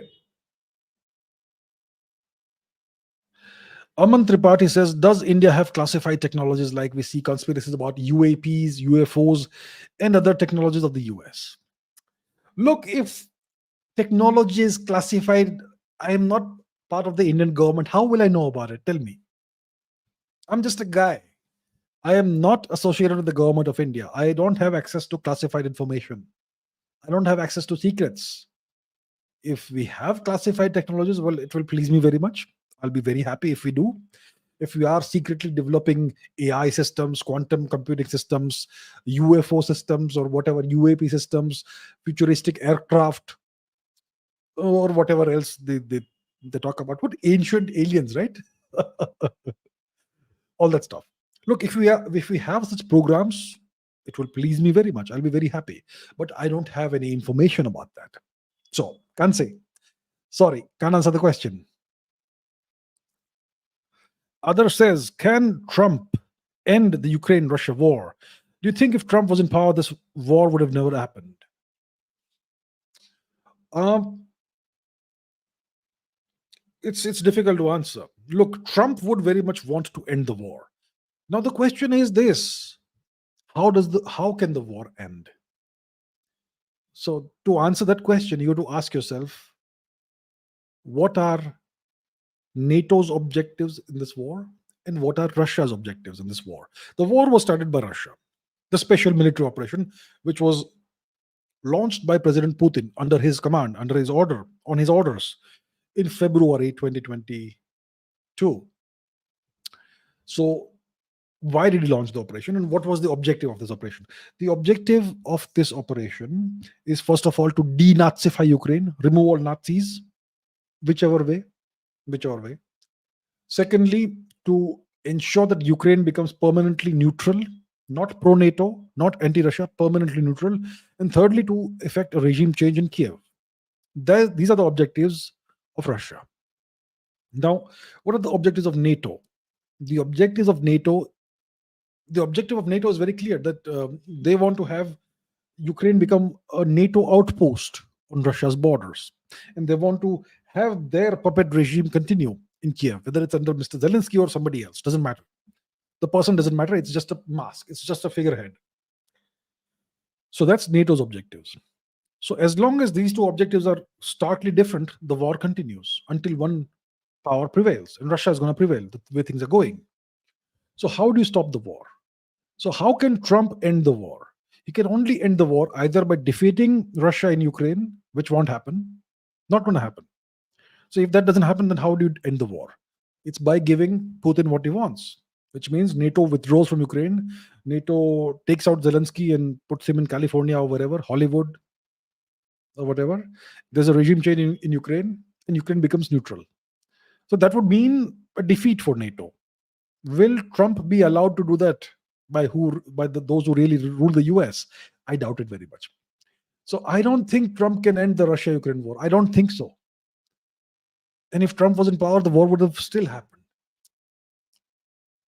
Trump would have tried to negotiate, meet Putin, whatever. But I don't think if he went too far ahead in accepting Putin's terms, would not have worked for him. Would have been a very bad outcome for him.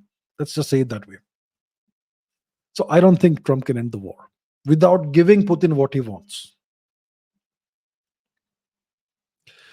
Okay. Rajat Chopra says, when will the immigration crisis in Europe ever end? Will the Indian people who are planning to go there, as tourists, students, workers, etc., and the Indian diaspora be safe in the Chawda Index? Okay, the immigration crisis in Europe will end when Brussels decides that it ends. So the real power in Europe is the European Union. The European Union is an organization that takes away sovereignty from the individual nation states that are its member states. The EU from Brussels, its headquarters, decides what are going to be the immigration policies, economic policies, etc., much more in Europe, in the EU region, the Schengen region. And it's the EU from Brussels that is behind this immigration crisis. And who actually rules the EU and controls the EU? It's the US. Okay, it may not be visible, it may not be apparent. You may say it's all false, but that's what's going on. It's been that way since 1945. The real power in Western Europe is the US. Now, so the immigration crisis is not going to end. It's going to perhaps get worse unless the US decides, let's stop it. Why would they stop it? They have clearly have some kind of objective behind this, so they'll keep it going. So I don't see it ending anytime soon. Will Indian people who are planning to go there as tourists, students, workers, whatever, and those who already live there, the diaspora, will they be safe? Uh, Hopefully, they'll be safe. You are seeing an escalation of undesirable incidents in the West. Attacks on natives, attacks on white people, rioting, no-go zones, violence against women, and much more. You're seeing all that. Terrorist attacks, you've seen a lot in France, etc. So I think overall, over time, Europe is becoming less safe for the locals as well as for visitors. Um, I'm not sure if Paris is worth visiting anymore. Paris used to be the number one destination in the world, tourist destination in the world, right? I'm not sure if it still has that old charm, if it even still has that old identity that Paris used to have. It may have changed a lot. It may not even feel like the old Paris anymore. The point is, over time, Europe may become more dangerous for visitors. It's possible. I don't know. I hope it doesn't happen. I hope Europe stays safe and peaceful and charming and whatever else it used to be. But it looks like if the immigration continues and more people come in who have who don't have any, who don't believe in the European ethos and culture, or whatever it is in the local country, then things will change and things will be, and these countries will become overall less safe for the locals and for tourists. Uh, that's how I see it going. I hope I am wrong. But yeah, overall things don't look good for Europe. Definitely.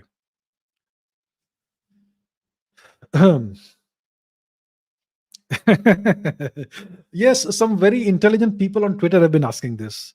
St. Martin's Island is only 3 square kilometers. How will a US naval base be built there? And that's a very good question. It's a very good question. So let's compare it with, for example, Diego Garcia. Okay, British Indian Ocean Territory. So what is the, if we disregard the empty space in between, which is the lagoon, how large is this? This is 24 kilometers from here to there, and from here to here, 16 kilometers. So much of that 25 by 15, how much is it? It's about 300 something square kilometers, 300 plus square kilometers. And if you subtract the lagoon, which is of course very useful, then it could be perhaps 50 square kilometers or maybe 30 square kilometers. And this island, as you rightfully point out, St. Martin's Island, is a fraction of that, roughly 3 square kilometers. What can you do there? What can the Americans build here? Well, you can certainly build an airstrip over here. It is actually ideally shaped for an airstrip. You can have an airstrip, you can have a military base, and you can have A2AD capabilities. What is A2AD? you ask? A2AD means anti-access area denial.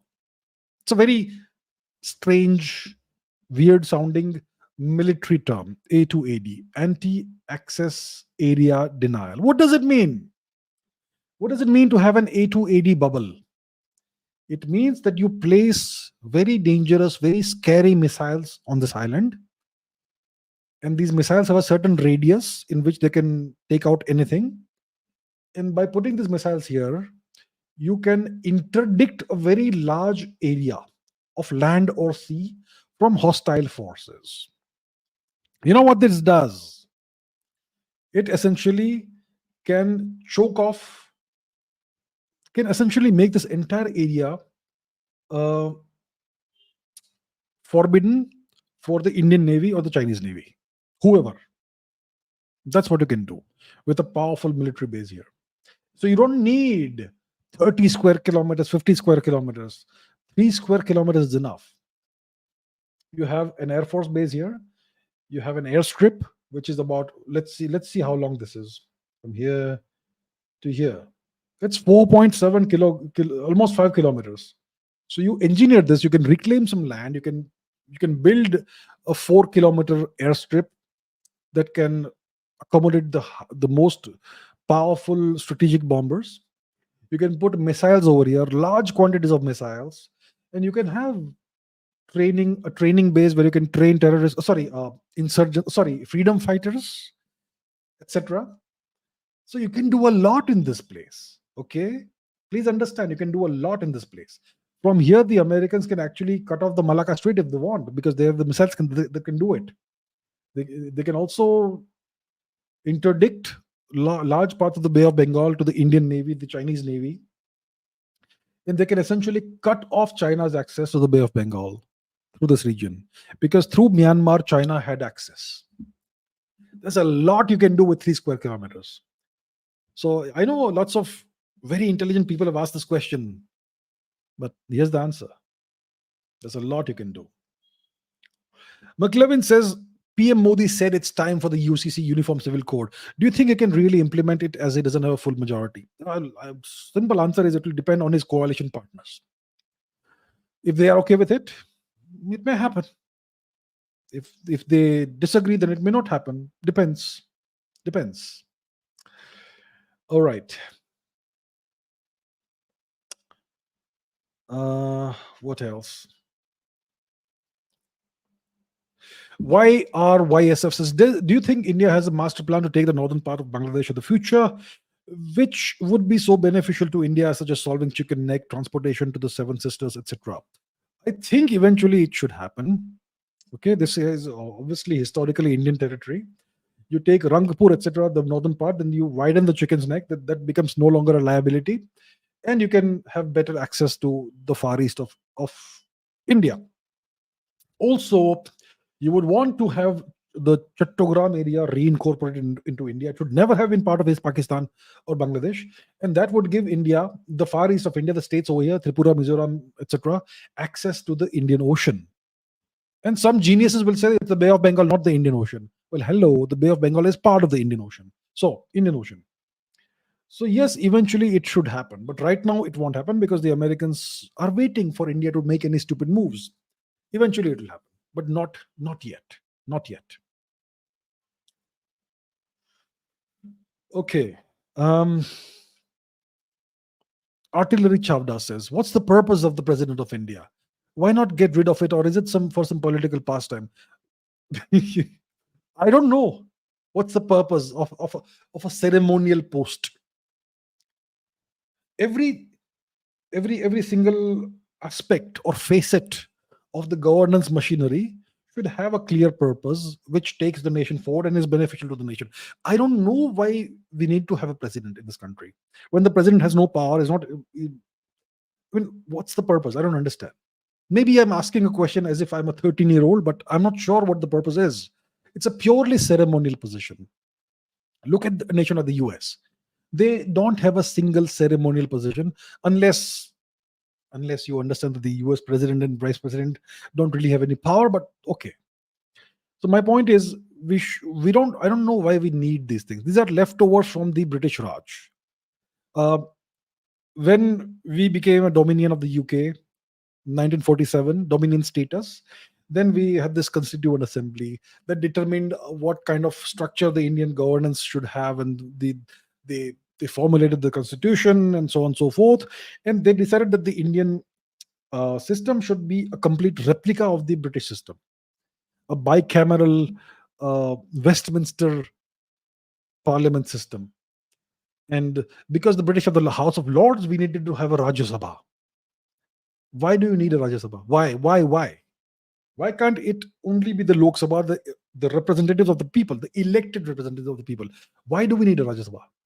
You don't trust the elected representatives of the people enough, do you? And then you have, and in the UK, you have the king or the queen. So we also needed something like that. So we created the post of the president. It's simply slavishly copying your former master. That's what it is. I don't know why we need to have all that. Why can't we have a completely indigenous system of our own? But we don't have it. So I don't see what's the purpose. I think there's no purpose actually.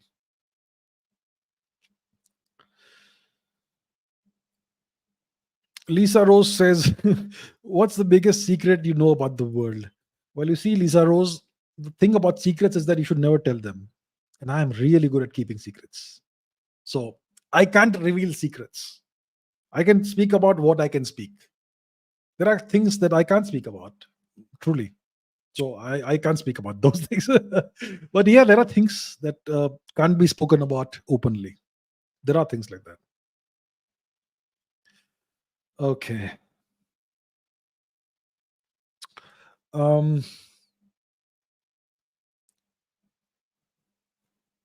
Okay, Qazi Aftab says power of the president is realized during a state of emergency. Well, the president, yeah, you're right. But technically, the president has certain powers.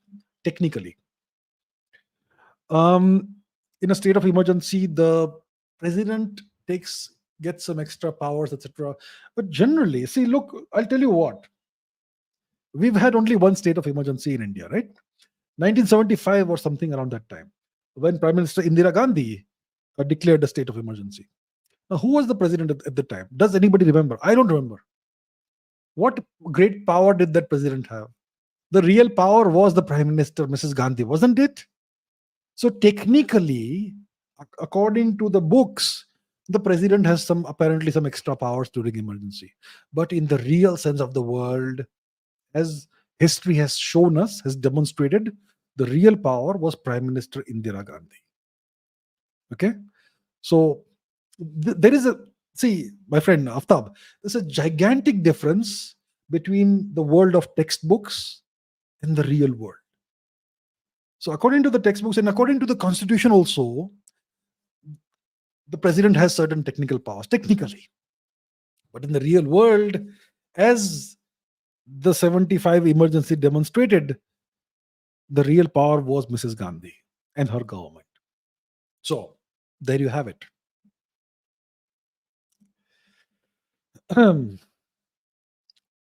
Rigathe says, what's the future of China? Can India become as developed as China in terms of infrastructure, GDP, Olympics, etc.? Look, I hope the future of China is wonderful and prosperous. I have absolutely nothing against China.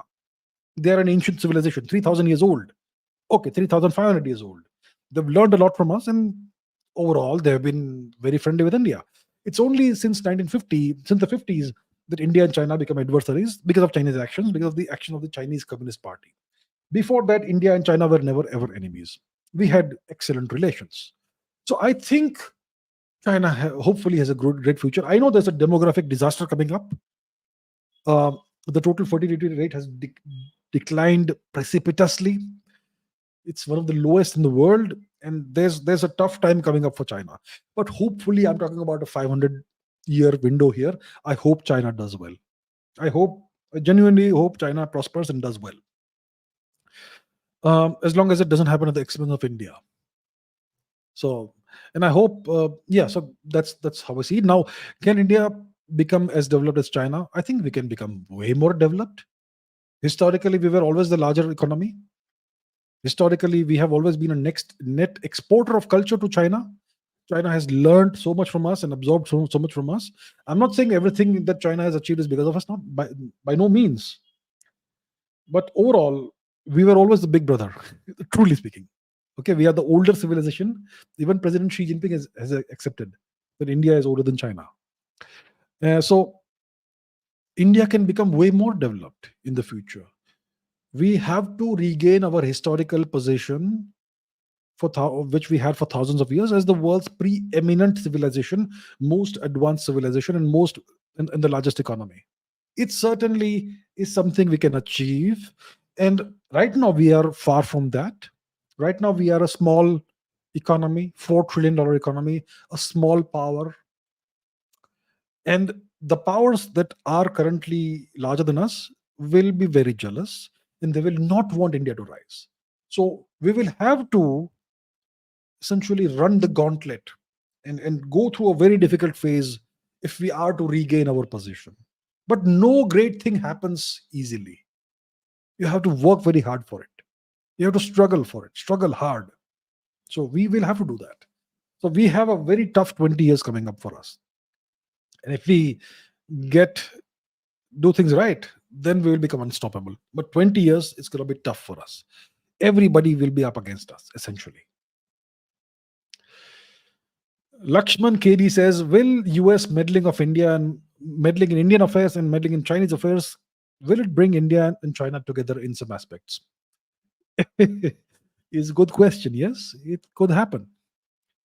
If they go too far, they will end up pushing India and China in the same camp. It doesn't mean that India and China will become friends. It means that we will temporarily cease hostilities. India will demand that China should agree to quickly, rapidly demarcating the border. And once that happens, there's no real problem. But it doesn't mean that everything is fine. So if the Americans apply too much pressure on India and China, it probably will end up doing that. And then India could open up its economy to Chinese investments and all. It will be great for the Chinese economy. It will be good for India, etc. And we have to do it carefully. It could happen. There is a scenario in which this happens. And we may perhaps be close to that scenario. That's as much as I would say right now. Okay.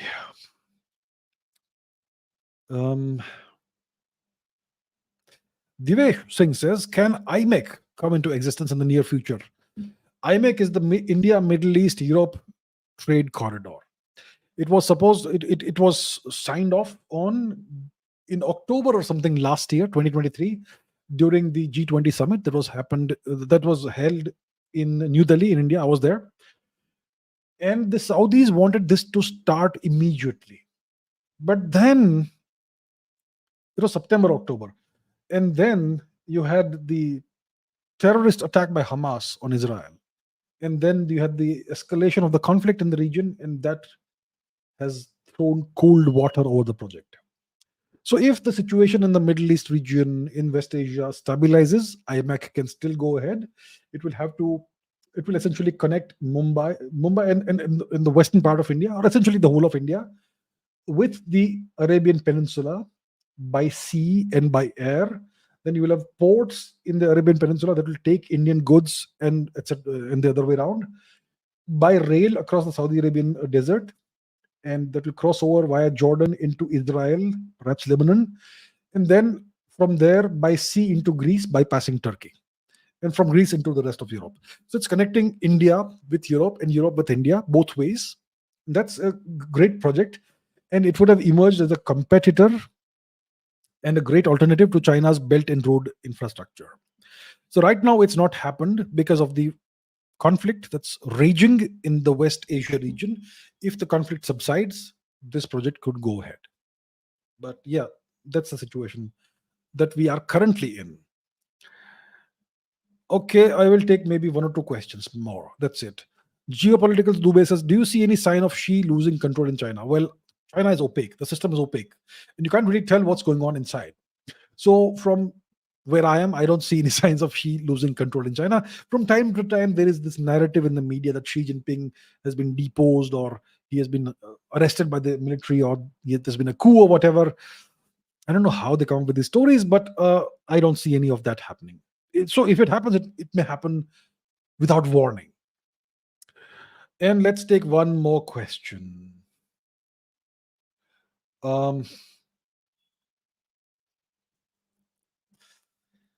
Okay, what do I? Surendra Gupta says, "What's the relation between Russia and bear?" Russia is, see, every nation is depicted as an animal, right? In cartoons and all. So the US is this evil-looking eagle, right? Very stern and very harsh eagle. And India is either an elephant or a tiger. It's typically the tiger. But the Chinese like to portray India as a sleepy elephant. The Chinese are the dragon, and Russia is the bear. Why is it? Because Russia is full of bears, and the Russians they know how to handle bears. So in India, like we know how to handle cats and dogs, and it's normal for us. And in Gujarat, it's lions. In Russia, you have bears. So bears are almost like dogs in Russia. That's what they say.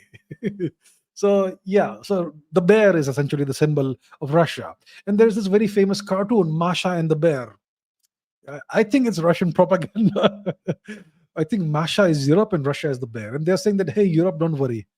The bear will take care of you. The bear is not dangerous. Bears are dangerous. I'll tell you that. I'll tell you what, bears are one of the most dangerous animals on the planet. They look so cute and fluffy and soft and round and clumsy. But believe you me, bears are dangerous. Even tigers in India stay away from bears. So don't ever believe that bears can be petted or cuddled or whatever. If you see a bear, put a lot of distance between you and that guy. Because most bears won't do anything, hopefully, but they are capable of incredible violence. Very powerful beasts. Anyway, I don't know why I'm talking about bears. So there you have it. Okay, I'm going to end this session over here. Thank you so much for all the questions. Lots of different questions we took. And I know that there are lots more questions going on, but I'm going to end it over here.